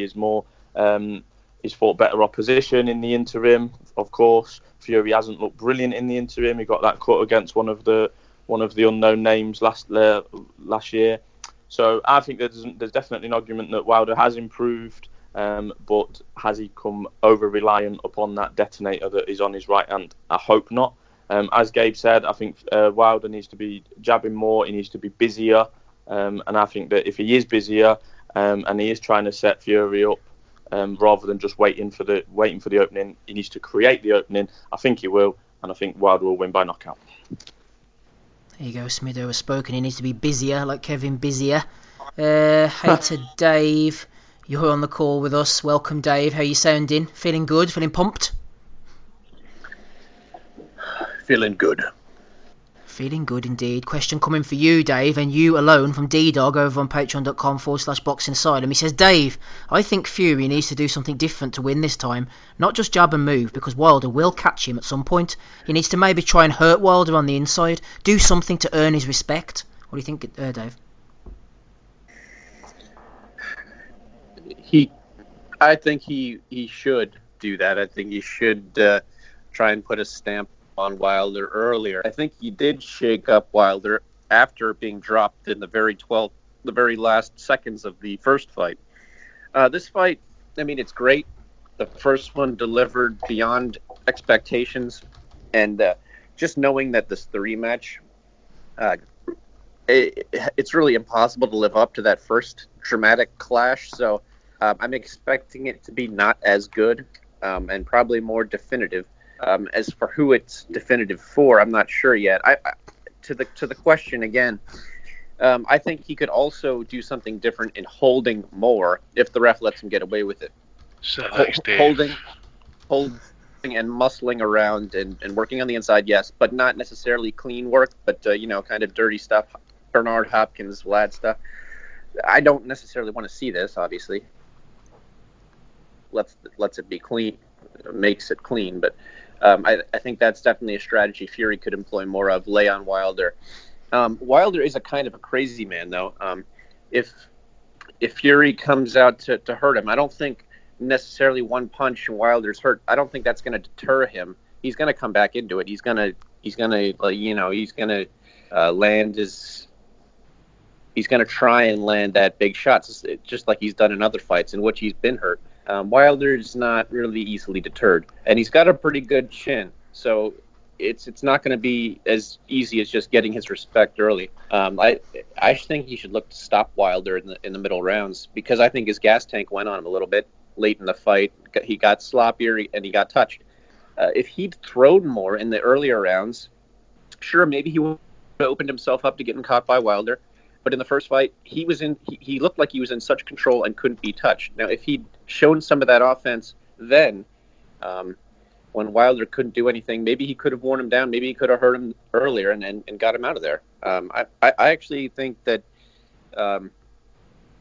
Fury, who's his trainer now? It's the Kronk guy, right? Sugar Hill, something? Yep. Yeah. So I don't think his style's really going to change. I think he should probably look to be more aggressive. I remember after the first fight also, Freddie Roach said he was disappointed in Ben Davidson not being aggressive enough because he saw opportunities where Tyson could have, capitalized and moved forward. And yeah, but Roach would say that, wouldn't he? He always shits on everybody else. Well, I like as good as Ben Davidson did with that fight, I kind of agreed with Roach. I thought that Fury could have been more aggressive and won definitively and not got himself into trouble late on. But what do I know? I'm just the official voice of American boxing. Eddie Hearn. Sorry, but I've actually taken that title off you in your absence. I hate to break it to you now, but Gabe's been installed. Son of a Bitch. Crying like a little Like a little bitch. I'm disappointed, Dave. You've come on drunk tonight as well. This is unprofessional from you. I'm just tired, not drunk. I wish I was drunk. I still have some editing to do. Shut your own as Xanax, you cunt. No, that's the other Xanax Dave. Like Lil Wayne. Breathe! Maybe I'll drink some lemon brewski or Muhammad Ale E. Or Could you imagine him on Magic Steffi Mushrooms? Oh, man. Big Baby Miller Lite. We haven't got to that segment yet. Come on, Dave, make your prediction. Oh, yeah, it's tough. I'm gonna go with. I could be wrong, but I'm gonna go with Fury. I'm gonna say he stops Wilder in the 2/3. That's if things go as they. If I was the game planner, that's what would happen. So he should hire me. But if he loses, then it's clear that Sugar Hill's just not as good. There you go. Imagine spending a day in Dave's head. What a glorious place that would be. Right, who are we on to next? Andy, let's go to you, shall we? Question from Toby Hines. He's echoing my thoughts, actually. This is how I think the fight will go. He says, I'm interested to hear the guys' predictions on Wilder versus Fury. Toby says, I am going with Wilder. Think he took Fury lightly the first time due to the Fury issues and oddly tried to box with Fury. This time I think he is more aggressive and goes banzai when or if he hurts Tyson and finishes him off. I actually think it will go similar route. Andy, what do you think? I've been going back and forward on it actually. For weeks I was thinking Tyson would do it, and then some of the guys I've mentioned, the change in camp. Rob's obviously mentioned as well in the past about, is he taking too much weight off over a period of time? Is the leg still there? Will he fight more aggressively? Because I think, like the first fight, if he elects to box how he did, I had him pissed in the first fight easily, even with the knockdowns. And you get people, mostly Americans, saying that it was a close fight, and Wilder, possibly was unlucky to win it. I don't see it like that. But if he goes to America again and he has that same issue, then he needs to be more aggressive, Tyson Fury. That said, I think the last thing you want to do is be over aggressive with a guy like Wilder, because I've said it before. That guy is as dangerous in the fucking first minute than he is in the 36th minute. You saw it in the first fight. He could have easily got frustrated. He didn't. He hung in there and he landed. He landed his shot and he almost kind of pulled it out of the bag. And but just over the last couple of days, I'm starting to think to myself, I think Wilder could possibly get to him. And again, as I say, I just think if it comes to a shootout, Wilder's got it all about him. And I know Fury's a big guy, and no doubt he's got some amount of power with it, but I've not really seen Wilder, really hurt, at this level, and he's lasted at this level regardless of what people want to say about him. The opponents he's fought, how he fights, he's still here, and he's still to be respected. That said, I'm still tossing up between it. I still think Fury could do it in points, but there's just over the last couple of days, as I say, I think Wilder could probably get to him and maybe do it late again.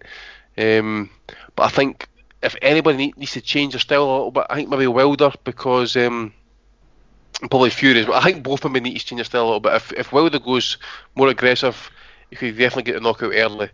If Fury is aggressive and defensively very responsible, then he could easily win it on points. I didn't see this knockout early, what Fury's predicting, but at the minute, as I say, I'm still kind of semi on the fence, but I'm starting to kind of sway towards Wilder. I'm on a good run now, Steve, as well with my predictions. I got old Vinny Boy getting knocked out in the 10th round there last night, so I want to keep it going. But at the minute, I'm going to say Wilder gets to him late. I'm going to say another 10th round stoppage. 10th round, I'm going for 9th round stoppage, but I think Wilder will be hurt at some point. I can see there being a shootout in the early rounds. I think they're going to come out balls to the wall, the pair of them, and there's going to be fun and frolics, and then it's going to settle down until late on in the fight. I've got nothing to base this on whatsoever, other than just imagining it, I suppose. But I think Wilder by 9th round knockout, that's what I'm going for. Ozzie, let's bring you in on this one. British Boxing Blog are looking ahead with their question. Who do you think will be the most likely to unify with AJ if they win the fight, Fury or Wilder?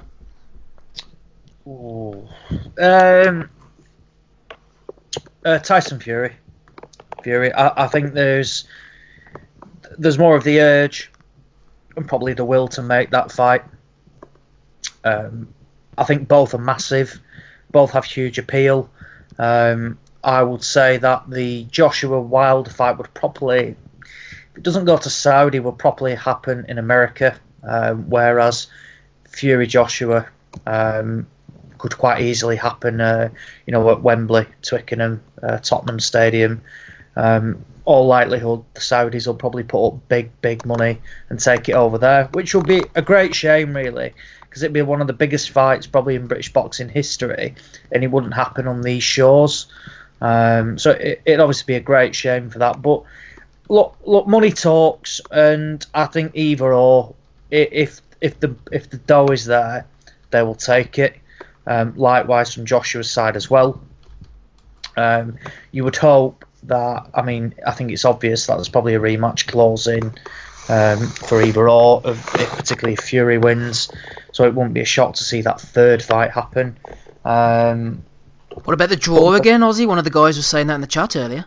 I don't see it personally. I see a definitive result this time, and I've mulled it over. I think it's easy to be lured in by the power of Deontay Wilder, because we know it's an equaliser, and he can knock anybody out. He lands clean, but the one thing that Tyson Fury was coming into the last fight, he came off 2 fights against Sefer Safiri and who's the other guy? Pianetta, and he was going into the Wilder fight, and everybody thought it was a cash out. He's a great talker. He talks the talk, and he gives you that bit of confidence that he can go in and he can do it. Well, he did do it, and he was shafted on the cards, and he put in an excellent display, and he had 2 lapses of concentration, particularly in the last round, from where he was seemingly hurt badly. But I still maintain to this day that he finished the round the better fighter.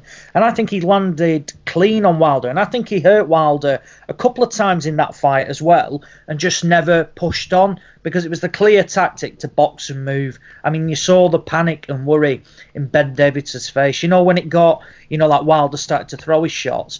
But Fury didn't lose, he's not lost anything. He was evading a hell of a lot. And I don't think the first knockdown was more of a balance issue for me. He didn't look hurt the first knockdown, Fury, and I thought he was absolutely fine. We can't excuse the fact that Luis Ortiz, he's a talented fighter, but for what everybody says, he's an old man, and he was schooling Deontay Wilder, absolutely schooling him. And this is a guy who we say is past 50, and he was cruising. That's saying it's regardless. We've seen Wilder outclassed before, and again, the equaliser landed, and it was at will. But I thought Ortiz started to tire. And it's clearly a mental side as well. You've got to be wary of the power that Wilder can, because it takes Fury probably needs to box 36 minutes to perfection. Wilder can be losing every round, but all he needs is a split second, and the fight can be over. That saying, I think Fury has got. I think he wins the fight. Because the more I mull it over, the first fight I thought was glaringly obvious. I don't see Wilder adapting. I don't think he's that sort of fighter. Yes, he may be a bit more patient, but if Fury I don't see him adapt. I think, look, we've seen it before. I think Carl Frampton said he was going to, put on a great performance against Scott Quigg, and they'll stand and trade. And Frampton did what he did best, and that was box.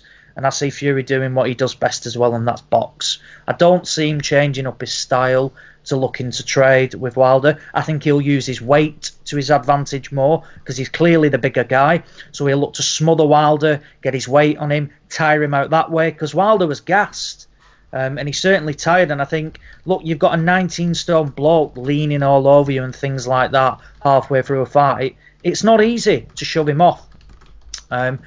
Fury's not obviously the one-punch knockout artist, but getting it off a 19-stone blow can cause damage. And I'm sure it can. I certainly think that he can. Look, there's the chance he can get him out of there. I don't see it personally, but I wouldn't be shocked, if there's a few shaky moments for Wilder, because like we said in the first fight, Fury did land, and for me, he did hurt him. He definitely buzzed him a couple of times. But I see Wilder, I see Fury going on the back foot, boxing and moving, looking to evade the big right hand. And in reality, Wilder doesn't have much else from that. I think he has a good corner. I think Andy Lee's a massive addition for Tyson Fury. I think he's calm, compact. He'll be composed in that corner. He'll pass on priceless advice. I think Fury's going in there. He's gone out there. He's hand-selected these trainers. I think he's got the confidence there. He's not trained to make weight. He's been in good shape. He's kept in shape. Even when he's been pissing about, with WWE and stuff, he's not ballooned up, to 25 stone and had to drop the weight. He's in good nick. And I think he does it. We've seen him defy the odds before when he went out to Germany. He defied the odds in the Deontay Wilder first fight and was wrongfully jobbed on the cards. And for me, I think he defies the odds again of sorts. And I think he beats Deontay Wilder in excellent fashion. I'm going for a 117, 110 sort of card. I think he pisses it, and if he does piss it in that side, I wouldn't want to see a third fight, because you would only see it again and you just want to see the main unification. But for me, I'm going with Fury on points. There we go, an endorsement for Fury from Ozzie. Huge name jumped on the call, going to him soon. Massive name in the world of boxing. Don't worry, Rob Kelly will jump in first of all. Tyson Fury, Deontay Wilder. Ozzie, I think, is the first person on the panel, unless I am mistaken, Rob, to pick Fury. Who are you going with? You are mistaken. I picked him. Did you pick Fury as well? Sorry. You were slurring by the end. You're a hater. I've done anal. Look, I think it's really interesting. Absolutely huge fight, mega fight. I mean, it's interesting though the way that things move so quickly these days that we're on to the next talker point, and we kind of forget. Like, it was such a clear victory for Fury the first time, even with the 2 knockdowns, that it was a disgrace of a decision, like an absolute disgrace. But since then, there's been kind of a narrative creeping in from obviously the Sky guys, kind of saying that it was a close fight. And then, no, it wasn't a fucking close fight. And then, like, this narrative coming from the States that Wilder won the first 4 rounds somehow. So it's strange how we forget how easy it was. And with that in mind, I kind of like looking at the last performances of each guy. Thought Fury looked very heavy-legged against Otto Wallen, and he didn't look his best. But Fury's always shown that he's a fella that fights down to the level of the guy he's fighting with. If he's not interested, he's looking out of the ring, or he's just not switched on. So with that said, I think he's going to be completely switched on for this fight. And you look at their last 2 fights. All right, Ortiz, he got the sensational knockout, but he lost every second of the fight up until that. And Ortiz, like, at some stage he was going to catch him because he wasn't going to be able to do the pace. But Ortiz is on the smaller side as well for the heavyweight guys. I think there's nothing works better against the guy that has power if you can offset him, especially if he has a tail. And I know they were working on that in the first fight, and it was kind of obvious when he wasn't in as good shape as he is now. The only thing I see going against Fury is, like I said before, has he taken off too much weight now, and he's gone leggy, and that's maybe inspired this change to go to the Kronk. Because make no mistake about it, the boys are knockout specialists. Like, they're not waiting for the fucking decision. That wouldn't be in their DNA. Manny detested fighters trying to cruise to a decision. He hated it because he knew you couldn't trust the judges, and if he had a knockout power, he all his coaching was around setting up big shots. So there is going to be an element of that I think you're going to see, and I think Freddie Roach might have been on something as well. Like Dave said, that Fury did have Wilder hurt at certain stages, and if he gets him hurt, can Wilder really fight on the back foot? I don't know. Like, so can he back him up and maybe do damage that way? In order to win the fight for Wilder, he's going to have to somehow inflict damage on Fury. Now, he went through the whole 12 rounds of the last fight not even throwing a body shot. So you'd expect that they've watched enough tape and they've watched the fight back enough to try and make some adjustments. But I don't know if Wilder's that kind of fighter where he can adjust his style or adapt his style that much. I know he kind of boxed the first fight against Bermain Stavern against the jab, but since then, there's been very little set up to a lot of his shots. Now, if he tries to go, maybe feint the body and bring the right hand over the top, he might have some success there. But I just think that a switched on Fury, you write him off at your peril, and I think he could stop Wilder. Now maybe that's a romantic view of it or whatever. I'm a big Fury fan. I'm obviously delighted for Andy and all the boys as well, and Sugar Hill and all them getting such a big fight. So I might be, it's an unbiased view on this one, but I just do believe that Fury Fury style can always offset Wilder. You're a hater. And I think the last fight, maybe this has more to do with Ben Davison's exit. I would have been a bit critical of Ben Davison only for his part before the 12th round. I don't remember exactly what he said, but what he should have been saying and what Fury as a fighter should have been doing is get on your fucking bike. Get on your bike. Don't stand in front of him. Go out and fucking give the round away. You're pissing the fight. Like, just don't let him touch you. And he stood in front of him and got caught. So maybe that was a bit of naivety or whatever, but it's a minor criticism of Ben Davison because I thought he did fantastic in that fight, especially in the shape that he had Fury in. So I thought he was brilliant, but I just see Fury doing it. But I'm excited to see, and again, if we're sitting here talking next Sunday and Wilder's knocked him out, I don't think anybody's going to be completely surprised. But again, I don't know if we rule out something controversial like a fan man flying in the ring, something fucking crazy happening. There could be. There's always something in the air with the two of them. Oh, that'd be amazing, wouldn't it? I think Fury has a mental edge on him, and it was evident when Wilder was on the Joe Rogan podcast because he believes that Fury got up because of a gypsy curse. He said that the gypsies brought him back.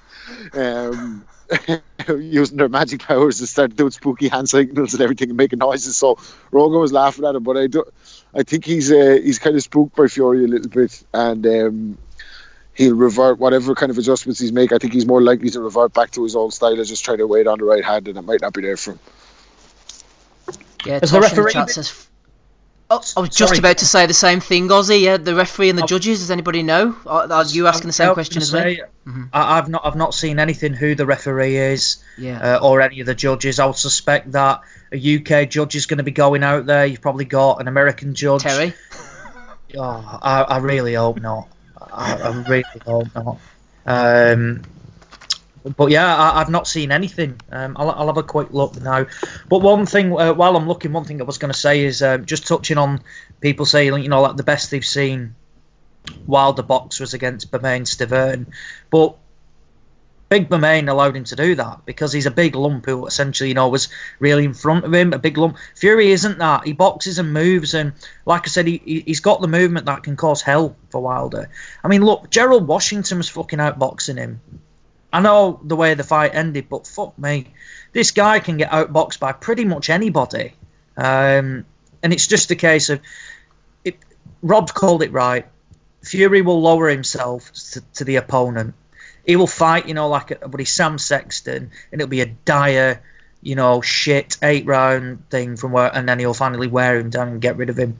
Put him in with someone like a Deontay Wilder. It showed his class in the first fight. The guy was up at fucking 25, 30 stone. He came down in weight. He fought absolute shite in Safiri and Pianetta. We saw the Pianetta fight and thought, Jesus Christ, what is going to happen here? And he showed his quality in that. For a guy, that was written off completely and was not there whatsoever, he was completely... He was excellent in that fight. And like we say, he doesn't get knocked down in the 12th. He wins. He should have won anyway on the cards. And, I mean, look, we saw him, again, in a not the best of fights against Otto Wallin, but he had to deal with a horrendous cut there. What was it? 50 stitches or something like that. That's the one concern, that tissue is going to be weak because it's difficult to recover from that sort of thing. But I don't really read too much into the Tom Schwartz fight yet. Garbage, but he dealt with him in the right way. A 2-round blowout. You never know. The 12 rounds against Otto Wallin may well benefit him in the going into this fight as well. He got 12 rounds in what was it, in September time. Like we say, he's kept in shape, and for me, I just see it all. I just think there's more favourabilities going to Fury than there is Wilder. Wilder showed nothing in his last fight to say that he's improved. Bear in mind, we knew this Fury fight was coming. this has been in the offing for a while, and he was always taking that Ortiz fight. We saw nothing whatsoever that Wilder changed at all. There is something that people are not really talking about as much, and we've seen it happen. You know, you talk about the Roy Jones thing as well with the legs and losing the weight, but when he was knocked out, he was never the same. Now, I know technically Fury wasn't knocked out because he beat the count, but he took one shot, was unconscious, another one on the way down, and his head bounced off the canvas. So is there the possibility that did take something from him, and up against it, does that become apparent? That's kind of, because it does happen. Like, you see a fighter get brutally dropped like that, brutally knocked out, and takes a bit of him away. So that's a question that's going to be answered next Saturday as well. One thing I did notice, I don't know if anybody's seen it, was Jack Reese's comments. He got interviewed, basically, asked the question about that knockdown, and I think Jack Reese, he's a emergency response member. He's like, he works the ambulances and stuff. He says when he got knocked down, it says I believed he was in full faculty because he had his right leg propped up. He says that doesn't happen if you're completely knocked out and unconscious. And says, I don't know if anybody noticed it as well. He says, but when I started to then go over the top of him and start counting, his eyes turned straight into my, basically my eye line. And then he got up, he rolled over, he got up, move here, move there, and he kind of he says at no time did he think he was knocked out, and they gave him every opportunity. So it's a shame, actually. I don't know if he's going to be the same referee, but I just thought maybe just throw that in there as well for a wee bit of reference. I'm just reading up on a story here. Yeah, you wouldn't rule out, like, if he hits the deck, that the ref just fucking, with all the pressure he's under, the ref might just fucking wave it off, like, you know what I mean? I think this fight is you need a referee, whereas if anybody gets dropped badly, they've got to be given every single opportunity, because we don't need a bullshit stoppage in this fight. It's the last thing we need, especially in America. We don't need bullshit judges. We don't need a bullshit stoppage. Let them fight. Let them fight it out. If it means somebody going to, well, we didn't want it, but if somebody needs to go to the hospital, then so be it. Let them fucking fight it out. That's the one thing we don't want. We do not want to be talking next Sunday about yet again a horrendous set of officials that have dictated the outcome of a fight. Look, if it's the right decision and it's dodgy cards, but the right decision comes, then you can oversee it. The last thing we want to be talking about next week is that Fury was jobbed on the cards, or it was a horrendous stoppage, and by no means, the said fighter was perfectly able to continue. That's the last thing we want, because then it just draws out the process even longer. I think one thing we can all agree on, regardless of the winner, is we just want a fair outcome. We don't want more. Possibly the biggest fight that will happen this year, to be determined by an inept set of officials, because that's the last thing we want. And I don't think the sport can. Of course, it'll continue, but all too often we're seeing the bigger fights dictated, by dodgier cards. I think people start to grow sick of it, particularly like your casual set of fans. That if every fight is determined, by dodgy decisions, stoppages, results, people will just get sick of it in the end. But as for just in regards to the mathematics of the last fight, 2 knockdowns, so Wilder's already got 4 points in the bag. How controversial can it be? Because Fury didn't win every other round of the fight except for those 2, did he? So a lot of people might have thought that Fury won, but it's not talking like one of the most controversial decisions ever, are we? Yeah, I'm with Smedo on that. I thought Fury should have won, but it was competitive. Yeah, that's fine. Yeah. I can't remember what my card was. I'm trying to find it. While you find that, Ozzie, let me just bring in a judging expert we have on the call. Delighted to welcome back the man himself, Donny Baseball. How you sounding, Donald? Gentlemen. It's good to be back. I've done it. How's the kickbacks, by the way? It's pretty good. We're busy making Connecticut great again. Yeah, kissing those babies as well. Yep. Councillor Donald. So, I just want to say, even though I've been absent for a while, I've been listening, and thanks for maintaining this wonderful institution and the high quality that it's renowned for. You guys are doing a wonderful job, and I'm sorry I haven't been around. I'd like to be around more, and I think I will be, hopefully, in the coming weeks. Are you invited out of the office, like? That was quite the speech, Donny.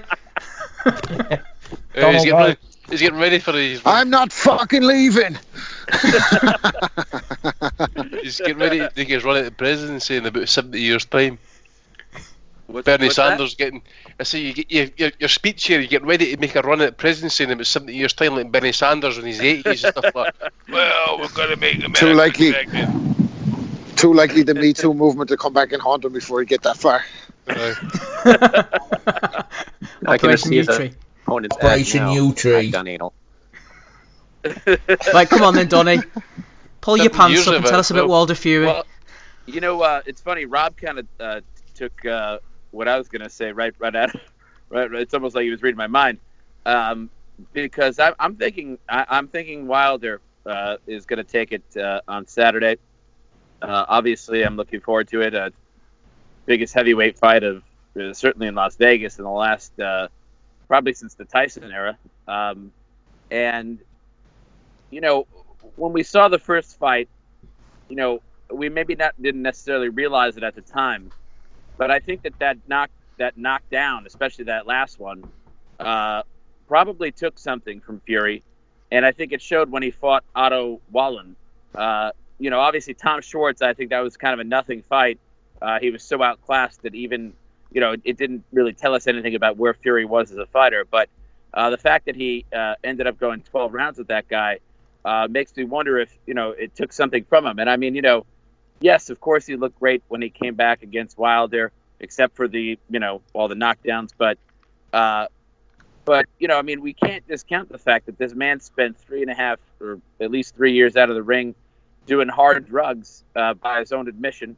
And thinking about killing himself and all of that stuff. And I mean, when you put that together with the kind of beating that he got, at least at two critical junctures in that Wilder fight, I'm wondering if Wilder's maybe the fresher fighter going into this. And we've seen Wilder obviously go through tough fights before where he always pulls it out. And it's hard to discount a guy, in my mind, that always seems to get it done. Is Fury the better boxer? Absolutely. I'm a little bit concerned, though, for him. I think he's coming in a little bit heavier to this fight, is he not? I read that he was 1 stone heavier at last check, basically, than he was in the Wilder fight. I thought that his plan in the Wilder fight was perfect, which was to dance and to move and to frustrate him. And I'm wondering if he could still execute that same game plan for 12 rounds.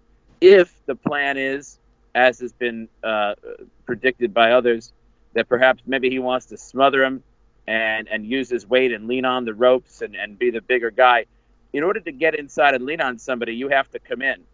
And if Fury is known for fighting down to his opponents, then that's actually going to be a liability for him against Wilder, because the thing is, if he is fighting the first few rounds of the fight and he's bossing it and he's making Wilder look, like an amateur, and he's got Wilder wildly swinging and missing, and he's thinking to himself, yeah, I got this guy now.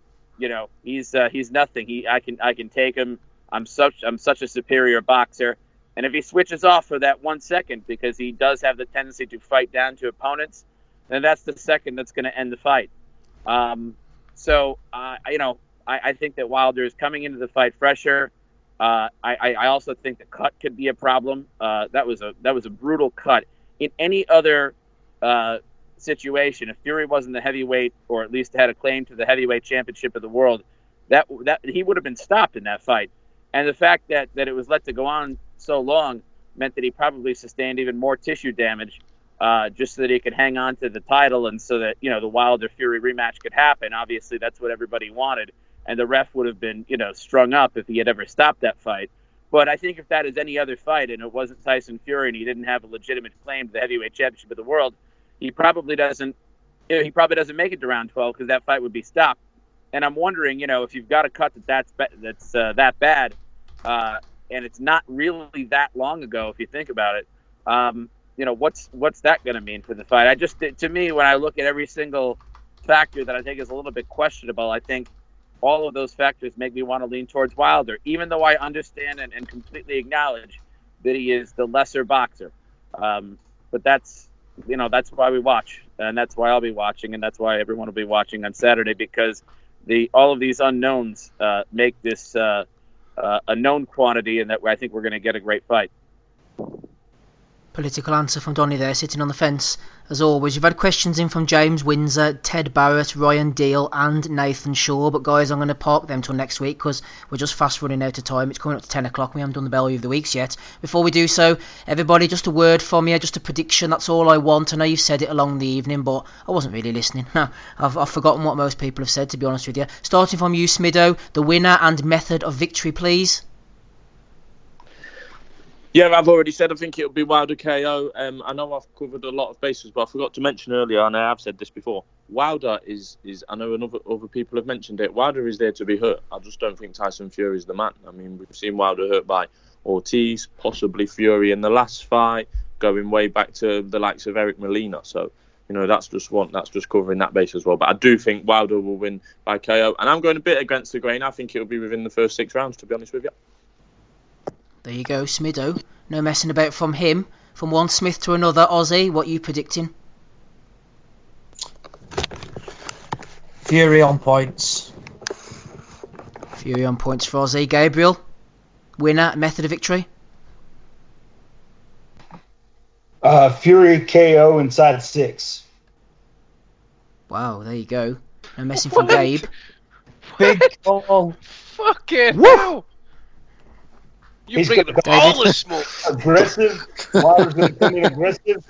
He's going to slip a shot and drop a right hand on him. Lights out. Game over. Steve, see if that comes off. Pay him the Patreon money for the month. I will. I'll make sure he gets sorted out in every manner. Fucking hell. I'll fly over to Texas and pleasure you. I hope you fucking die. Fucking hell. Fucking hell.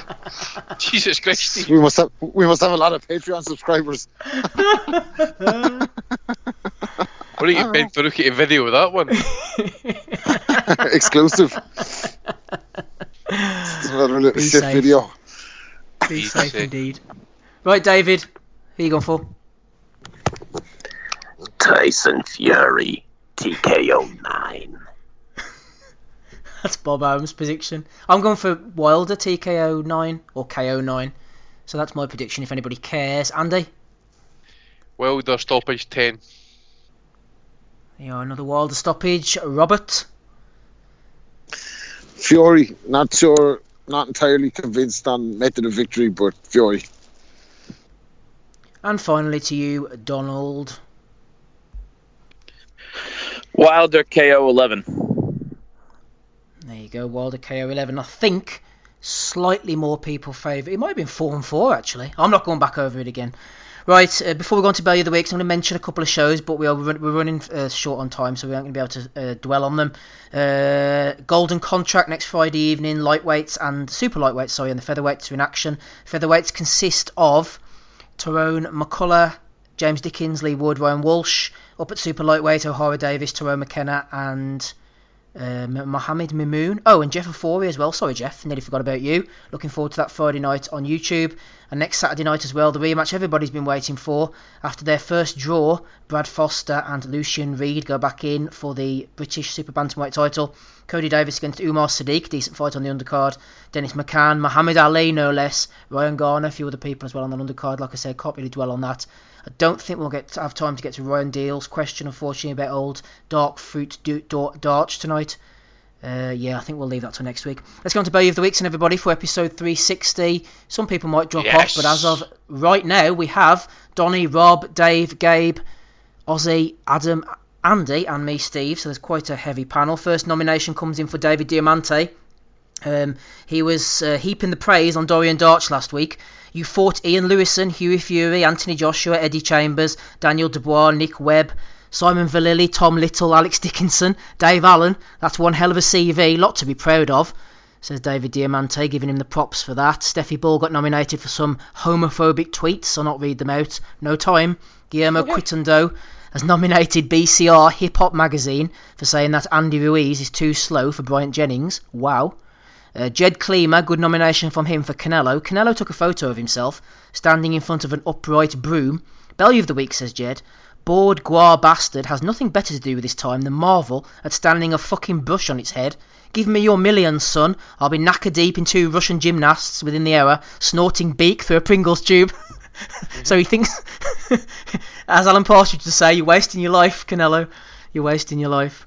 Anthony Fowler has been nominated. You know what's ironic, says Anthony? People all over the country are always calling Scousers thieves. I've lived in Liverpool 28 years, never been robbed. I've been living in London a few weeks, and some cunt pickpocketed me on the tube.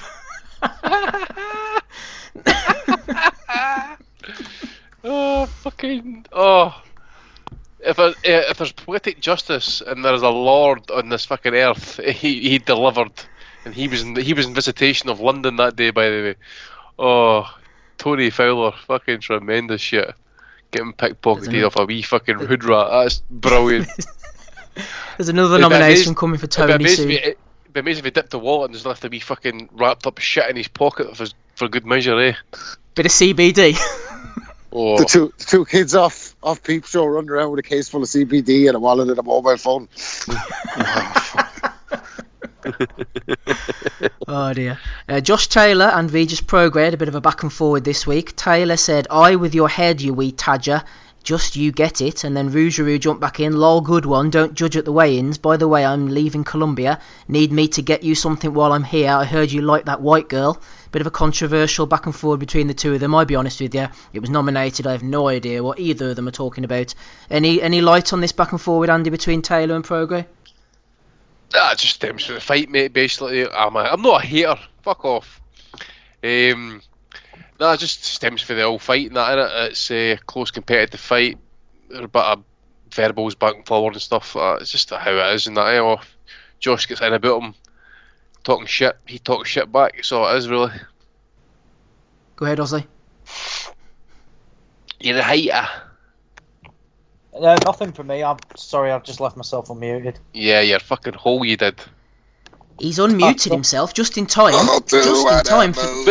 Just in time for this one, Ozzie. From Matt Russell's nominated Alan Rundle. He said David Allen was showing fantastic head movement from the off last week and sizing the guy up early rounds. God knows he loves a slow-mo recap to post, don't we all? Underrated defensively. He's a class act, and the word fix shouldn't be associated with Dave's name.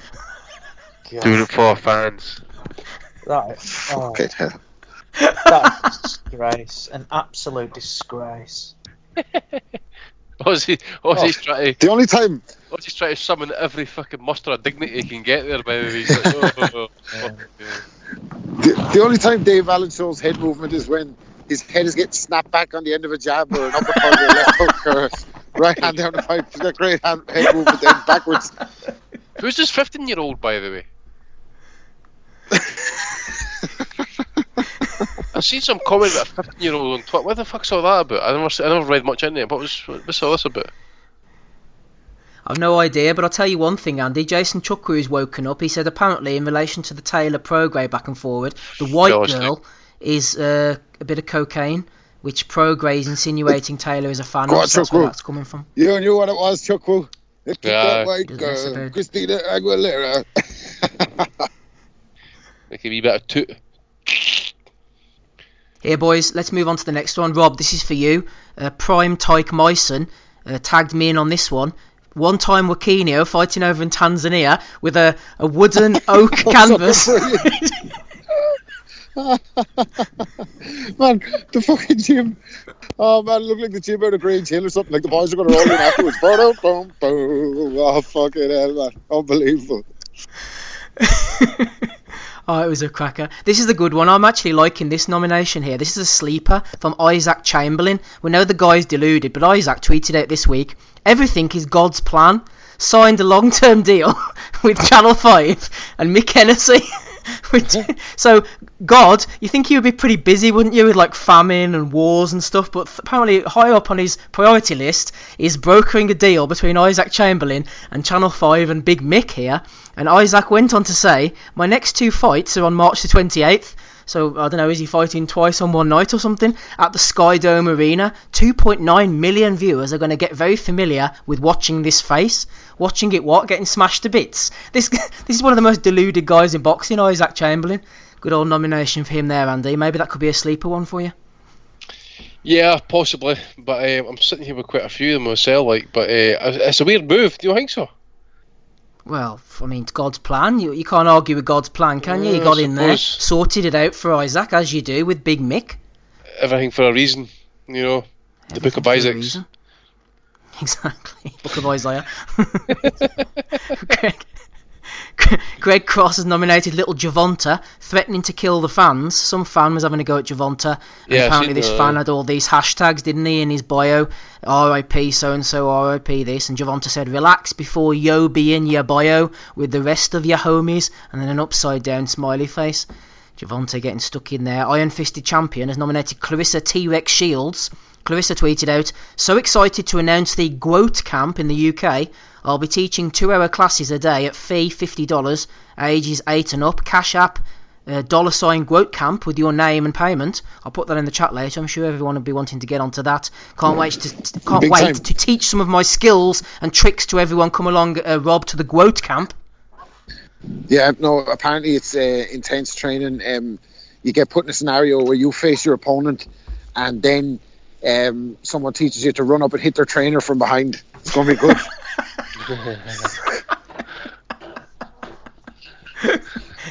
I'm all for it. And she was on quite a run last night as well. She said, don't get me wrong, Caleb Plant is a good fighter, but this fella, before everybody gets excited, this fella looks like an MMA fighter. Wonder what it is that she doesn't like about Caleb Plant. It's an odd one, I can't work it out. But yeah, excited. Maybe it's his shorts, his beard. It's probably his beard. Yeah. Is it ginger pubes? It might be his beard. Ginger pubes. Good job, Unk. Says Swag. Good job, Unk, in the chat. Ted Barrett has nominated Adam Booth, Neil Marsh for exposing Adam Booth for pulling out of the first fight. Bellew of the week for you, Booth, for that. Sure, you'll get a few in for him. I did indeed. Here's another one for Anthony Fowler, nominated by Joe Lands. Fowler tweeted out, I understand what you're saying, mate. Honestly, might sound crazy, but if I died tomorrow, I could say I've had a great life. I'm 28, but had so many amazing experiences, so I'm not arsed about money. If I can help people who need it more than me, says Fowler, I will. By the way, can I get a couple of retweets off old Fowles? How much is it for a retweet these days from him? He's not asked about money now, though. He's a man of the people. He's old Anthony Fowler. Franny has nominated Lynx for getting fooled by a Claymaker tweet from Jazz Paul. Table booked, Lynx Africa gift set ready to be cracked. Big Valentine's Day imminent for the sainted Mrs. Jazz Paul. And then a picture of the Claymaker with a rose in between his teeth. Lynx got all over this. Paul has got Valentine's Day nailed, and they continue to like the tweets. Absolutely oblivious to what was going on. He even retweeted my comment. Wow. Oh, brilliant. He even retweeted my comment as well. Fucking unbelievable. Oh, they liked it. Sorry, I should say this is glorious, and they liked it. Everybody high-fiving each other in the marketing department there. Fucking brilliant. Oh dear. Sai has nominated Shawnee B. Biggest sporting occasion next weekend in British history. Tyson Fury versus the Bronze Bomber 2. Can't wait, says Shawnee B. Javier Bacoli is nominated. I don't know whether to put this in or not, but might as well. Unbelievable scenes today at England Boxing Youth Championships in Coventry. Disgusting. It was more sad than Bellew of the week seeing that. Nah, don't put that shit up, man. Fuck that. I mean, fuck's sake, man. They got in there with meat cleavers, fucking weapons and axes. Like, it wasn't even seniors. It was like junior fucking fighters who've campaigned for the last 2 years of their lives. So about the 14, 15-year-old kids, for fuck's sake. And you're going in there, fuck yous, man. Yeah, it was a bad one, that. Javier Bacoli nominated it, though. Anyone can get it. Glenn McCrory, my prayers are for Caroline, God bless you. Then Patrick jumped in and said, Glenn, my granddad was a big fan of yours. Passed away last year, mate. Hard for the family. Can I please get a retweet? He then put a picture up. I think it might be Ted Bundy. I'm not sure, but if someone of Ted's ilk, someone with Ted's box resume anyway. He's got a number of wins on the record. Leon T. Him. It was Haymanites actually. Haymanites actually put one up for old Matthew Hunter and that. He basically called him like a male feminist equals basically a predator, basically. So just he's always going about like say, we know why people hate Clarissa Shields and all that shit. He's just like a total woke person. He's just like he's not even boxing for the right reasons. And I also found out who the fuck is he, by the way? I looked up. He's got like fucking 600 followers on Twitter. The boxing voice. With his 600 followers. He'd be better off saying all that shit in a group text. Fuck off Twitter. He should be nominated for them stupid little gifs he puts up, if nothing else. I just found out that he actually was with the Boxing Voice for a wee bit, so that basically explains where he's at actually in life. You know, working for the bastards. The grass. Nest. Here, Andy, one from you coming in. Hang on, who is it? Bad Left Hook, yeah, for using Michael Benson as a source. Michael Benson reports wrote Bad Left Hook. Yeah, what was that in the reference again? Actually, what fight was that? That was you nominated Bad Left Hook for using Michael Benson as a source. As a source, yes, Castano against. Screenshot the actual article. Who was it? It was Teixeira. Oh right, there you go. Yeah. And it's basically confirming it. There's no venue announced yet, but the fight's happening sometime late April, and Michael Benson reports. So I actually messaged Chris Williamson and Ozzie. How do you guys take on it as well? Big fan of Benson over here. I know Ozzie loves Benson anyway. Yeah, fuck off. I am not a fan of that pillock.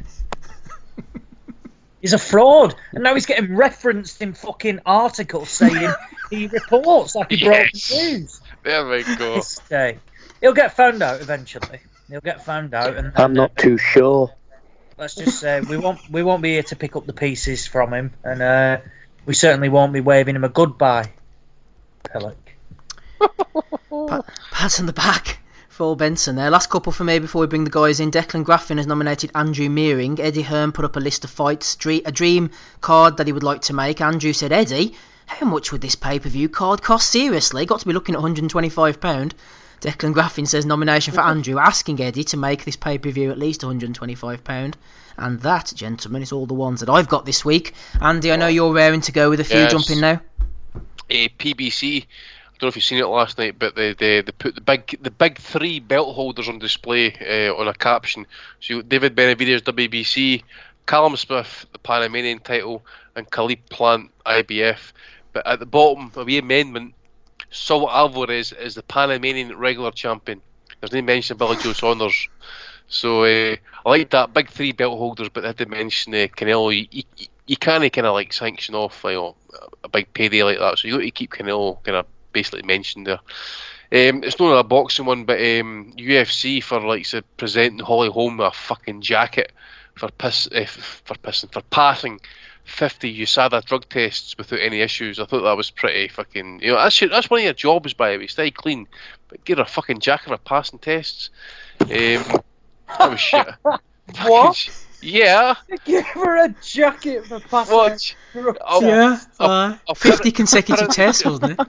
That's in the chat. Well, that's something to really encourage cleaning up the sport. What, I could get a jacket? Yeah. Fuck these steroids. Liam Smith put up Kell Brook actually because he was on Sky Sports. I think was it Monday? I think it was. He's talking about wanting to fight. We're talking about we got told he's fighting Liam Smith next, but he mentions two 147 fighters, which I think was one of them was actually Mikey Garcia, believe it or not, who's not even anywhere near 147 pound fighter, and the other one is Danny Garcia. So basically said Liam Smith's not a name for him. So it's just what we talked about. Make 147 when it matters. Sergio Martinez, do you see his wee video for his ring return June 7th? My God, he looks shit. Fucking in a wheelchair, probably. Wheelchair boxing. Yep. Marty Hunter, aka Ted Bundy. This one. The Sun.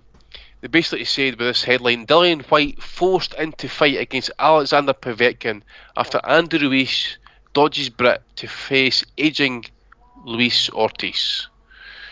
Aging Luis Ortiz, gentlemen, was born March 1979. Alexander Povetkin was born September 1979. So we'll just leave that one hanging there for you to kind of consider that one. There's a wee guy, actually, I don't know if I put this one up on note, Steve, but there's a wee guy, 16-year-old he got caught for drunk driving somewhere around about Illinois, Chicago, somewhere wherever it was and stuff, and his name was Frank De La Hoya. So the coppers pulled him over and they asked him for what his name was, and he identified himself as Oscar De La Hoya. saw that one. Oscar De La Hoya, what a fucking wanker. It's kind of like Oscar Medea, actually. And finally, I'm going to put up. I don't know if anybody's seen Tyrone McKenna's tweet. When was it? I think it was either Tuesday or Wednesday. I think it was. He put up this video, and he just basically says, "They say fighting on Sky Sports has changed me. 1 week until fight night," and I can't really kind of go through the video, but I thought it was really kind of funny and a proper piss take of what BLU of the week is really all about. I thought it was really good. So it's no kind of like say like outlandish BLU of the week stuff, but I thought it was like it was he's been funny at himself basically. So I quite enjoyed that one. I thought that one deserved a wee mention. I thought it was an incredible video as well, to be honest. Well done, Andy. Quite a few thrown in from you. Smido, is Smido still with us, or has South Yorkshire Packaging and Innovation Alloys pulled him back again? Go to Edinburgh.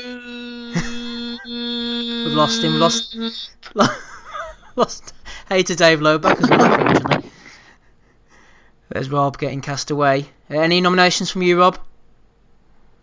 Oh yeah, I've got it. Hold on, let me get to a spot where I was obstructed here by the wind. Two fighters who fought each other. We started off with Floyd Mayweather. So Floyd said on Valentine's Day on Instagram, "I should be receiving gifts and special treatment on Valentine's Day since I'm so generous all throughout the year. Take me to dinner, treat me to a movie, buy me a gift." How many people feel this way? Floyd feeling unappreciated on Valentine's Day, and then we've got professional. It must have been fucking the atmosphere must have been very low in the girls' collection on Valentine's night. Floyd will do anything for money, though. I'm surprised he wasn't hawking like friggin' stationery box cards or sort of card factory or candy. something. Money team candy for your loved one on Valentine's night. And then we've got what I like to get my loved one on Valentine's Day is triple glazed windows. or put her in a raffle to win an iPhone. Or a British Hair Clinic Foundation to get a fucking armpit shaved or something like that, Oh man. So on that note, we got professional boxer 0-1 record Conor McGregor allegedly caught out, get videoed by a less than let's not go there, but a side chick anyway who's what was she on? She was on Spice or something like that, or fucking LSD. I don't know if anyone hasn't seen it, has been living under a rock. She's motioning with her two fingers and sticking her tongue between them while video on this. Oh yeah, that's right. So he's not going to be able to do the old Eddie Murphy "It wasn't me" to D Devlin, because it's clear to see he's there on the camera. But like, I'm thinking, yeah, but be honest, mate. Be honest. There's a shitload of fucking people going about there acting and looking like him, physically getting away. The fucking wouldn't get the tattoo down their back and the fucking Rolex. Well, what's he doing? I mean, what's he doing? A guy that pushed, that's that what guy I'm saying, dude. What's he doing with that? He deserves the nomination for that and for the fucking fact that he got caught. Because I tell you, back in the day, you would have wanted the FBI to catch me, and I didn't even have any money. If I had 100 million, I'd have had the fucking Israeli Secret Service with me. You would have never caught me. Never mind. But they'd find you alright. Yeah. Why? But did he walk away with the STD regular title? I mean, frig me, that's statey. Well, as well as that, the timestamp, the video, the song that was playing in it was only released last year, so he can't even say that was the old me. And this is look what Mr. Nice Guy done back selling so he's out slinging the proper 12 all over the shop. So nomination for that. Oh, and Ryan Garcia's entourage. If anyone hasn't seen those clips, please go and look at the Ryan Garcia immediately after the Fonseca fight. I mean, again, taking nothing away from him as a fighter, but his little baiting in tears wanker. I can't wait for the fella to bring that up with him, by the way, when he gets in a big fight and calls him a mama's boy and tells him he was baiting in tears over his ex and all that. I just watch him melt down, because all he's got in his entourage is complete yes men, pumping him up, telling him he's the greatest thing since all time, and he actually believes his own hype. So it's going to be interesting to see that play out. I see he had his daughter with him at the weigh-in. Yeah, everything is just for the look. But I tell you, like, he's got his fan base is real. I was looking at the Undercard the other night on the free YouTube stream, and the Ryan Garcia hive is strong. They're out, like, the whole fucking chat is all just Ryan. He's got, like, he's doing massive numbers over there. He's a big star, so I mean, he would be good for the sport if he could back that shit up out of the ring permanently. But his entourage is just sickening arse lickers. So Bellew of the week for them. Barely the week for them. I'm not sure what's going on in the chat here, but I just sort of walked in on a conversation. War Inoue says, I would bang Judge Judy as well. She's on £50 million a year. And Jason Chucker agrees, yeah, that Judge Judy ain't bad. What the fuck? Fucking hell, she's like 90. Would be like shagging a corpse, says Inoue. Fucking imagine the breath, man. That halitosis off that bitch. Mad bastards. Who else is in the mix there? Fucking Betty White and Estelle Getty. Conor McGregor, by the sounds of it. Dirty bastard. Banging one of the Golden Girls. Ozzie, have I asked you already, Ozzie? I can't remember. Have you got anything? Yeah, I've got one actually. It's for we've not nominated him for a while. It's Joe Gallagher. Oh yes. Ooh. So amid the talk of a potential Kell Brook Liam Smith fight, Joe Gallagher's now revealed that they will only take the Kell Brook fight if Liam Smith is the A side. Oh. They have to be the A side for the fight to go ahead. And whilst we're on that as well, I'll chuck Callum Smith in there as well, who has gone from, you know, fighting Hassan and Dam on undercards and Nicky Holskin and people like that to turning down fights with Saul Alvarez because he feels he's worthy of more cash. Aye, over 10 million. Over 10 fucking million. So because he thinks he's better than Cover. Oh my god, these people. What is fucking wrong with you? How many millions do you need? Fuck. Thanks, Ozzie. Donny, good to have you back. Have you got any nominations for us, please? Just one. Wilder told Boxing Sin this week, me versus Mike Tyson in 1986, I'd kick the shit out of that guy.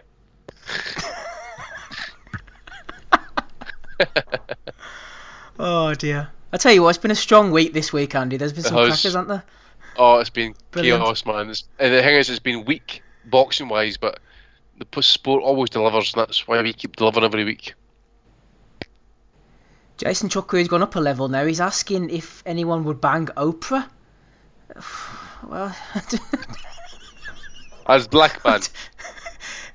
I don't know what the hell is going on out there. It's absolutely bonkers. But anyway, back to Belly of the Week before we finish. There's a late nomination coming in from Swaggy Taggy for Conor Benn, who has actually shaved off that fake beard that he paid money for. So I think I can get the ball rolling, and I will nominate Conor Benn for shaving off You're his a fucking fake bum. beard. You're a fucking asshole. That's your bad. That's your man with the Conor Benn tattoo. Back to the fucking tattoo shop again, like. Getting the cheese grater on it. We have a sample. Did he get the full like implantation and everything? Like. Yeah. Yeah. He got to shave off the back of his head as well, and got it injected into his face. What a fucking weirdo. It's a cry for help, that. Seriously. I don't give a fuck what anybody says. I don't care about mental health or whatever. That's not on. And then he spends it all over doing the same thing. He's got this fucking this monstrosity being injected into his napper. What the fuck is wrong with you people? Just age properly. You know what we need next? We need a boxer to come out. You know the British Hair Clinic. You need someone to have like a friggin' penis extension or something. Take it up another level. Dave Allen at the weigh-ins. Yeah, I'd like to thank the British Penis Clinic. Oh man, sorry. Right, who we are? Ozzie, you had another one to throw in, I think. Chavez, was it? I've just seen it again in there. Apparently, Julio Cesar Chavez Jr. has retired to become a singer. I've not seen that myself, but again, here from the chat. I've got a funny story, right? So, fucking the story's going about that Chavez Jr.'s got a problem with cocaine, right? And apparently boarded a flight in Mexico. And this fucking passenger shouted or asked him, "Have you got the coronavirus?" The fucking state he must have been in if I could get asked that question. I thought to myself, fucking hell, that is brilliant. You got the coronavirus. Take aim says he'll quit midway through a song. Probably would too. Oh, this is madness. Madness tonight. Imagine if Neil Marsh or somebody tells him, "Oh, I had an interview, lads. Go and check it out," and then he friggin' listens to the end to this pish. He tell you, listen, everybody be listening to this and having a laugh, man. That's all it's all about, you know. I mean, who'd have thought tonight's pod would have consisted about people saying that shag, who was it, Judge Judy? So yeah, you heard it here first. Judge fucking Judy. Right, I'm gonna go. Oh, that's true, Donny. I'm going for Isaac Chamberlain this week. I like the way he said he was fighting twice on one night and revealed it was God's plan that he signed with Channel 5 and Mick Hennessy. Who else would it be for that? Isaac Chamberlain for me. Who are you going for, Ozzie? I think you actually picked... did you pick Connor already? Yeah, Connor Ben, 100%. The fact he shaved off a beard, that he paid cash to come through because he wanted to look more of a man, and now he's got rid of it again. It just it says it all for me. An obvious pick. Obvious pick for Ozzie. Andy, who are you going for this week? Episode 360? That's a strong one, mate. I think I'll need to go for Conor Ben as well. That is absolutely tremendous. You know, as you say, I mean, it's just... nah. Yeah, Conor Ben, that's what I'm going to say. Fucking hell. Take Ames threw a good one in the chat there. He says, Jason Chukwu, I fell asleep with Judge Judy. That's just Bants. Bants. Tall Bants, Gabe, who are you going for? PCP.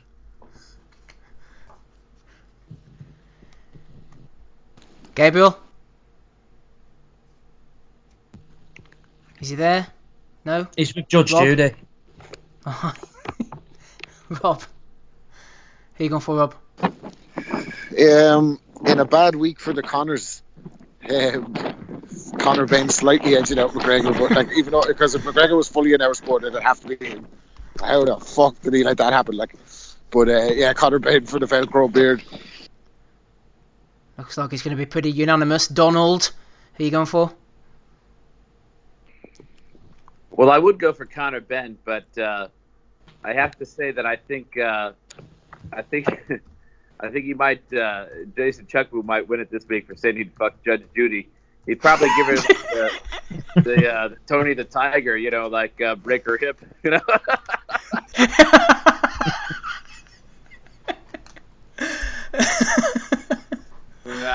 Oh, mad bastard! I don't see that hip lasting 6 rounds, to be honest with you. Thanks, Donny. Yeah, congratulations to Conor Ben. You have won the Bellew of the Week for episode 360. I think we'll finish up there. We have more to go, but we're going to have to finish. There you go, Andy. I've kept it on track as usual. Yeah, we're halfway over schedule, mate. It's okay. We're used to this, overtime and that, you know. What did we say? Finish up at 9:30? I says, well, we'll go till 10. And here we are. We'll stretch it to 10 o'clock, but here we go. Stretching it like Devon Alexander. The content we give, man. Fuck the fucking listeners. Just pay your Patreon money, stop fucking bitching. Absolutely, well said, Andrew. Andy Patterson there, one of the main panel members for episode 360. Ozzie Smith was on with us as well. Donny Baseball making a glorious return, wrapping Rob Kelly out in the hood. Gabe Lewis, we had Adam Smido-Smith come back again. Dave the Hater Lowback. What a week it has been. Neil Marsh as well, Chantelle Cameron, thanks for them for jumping on. We'll be back next week, which is naturally episode 361. I've been Steve Wellings. We'll catch you all again, same time, same place next week. Bye.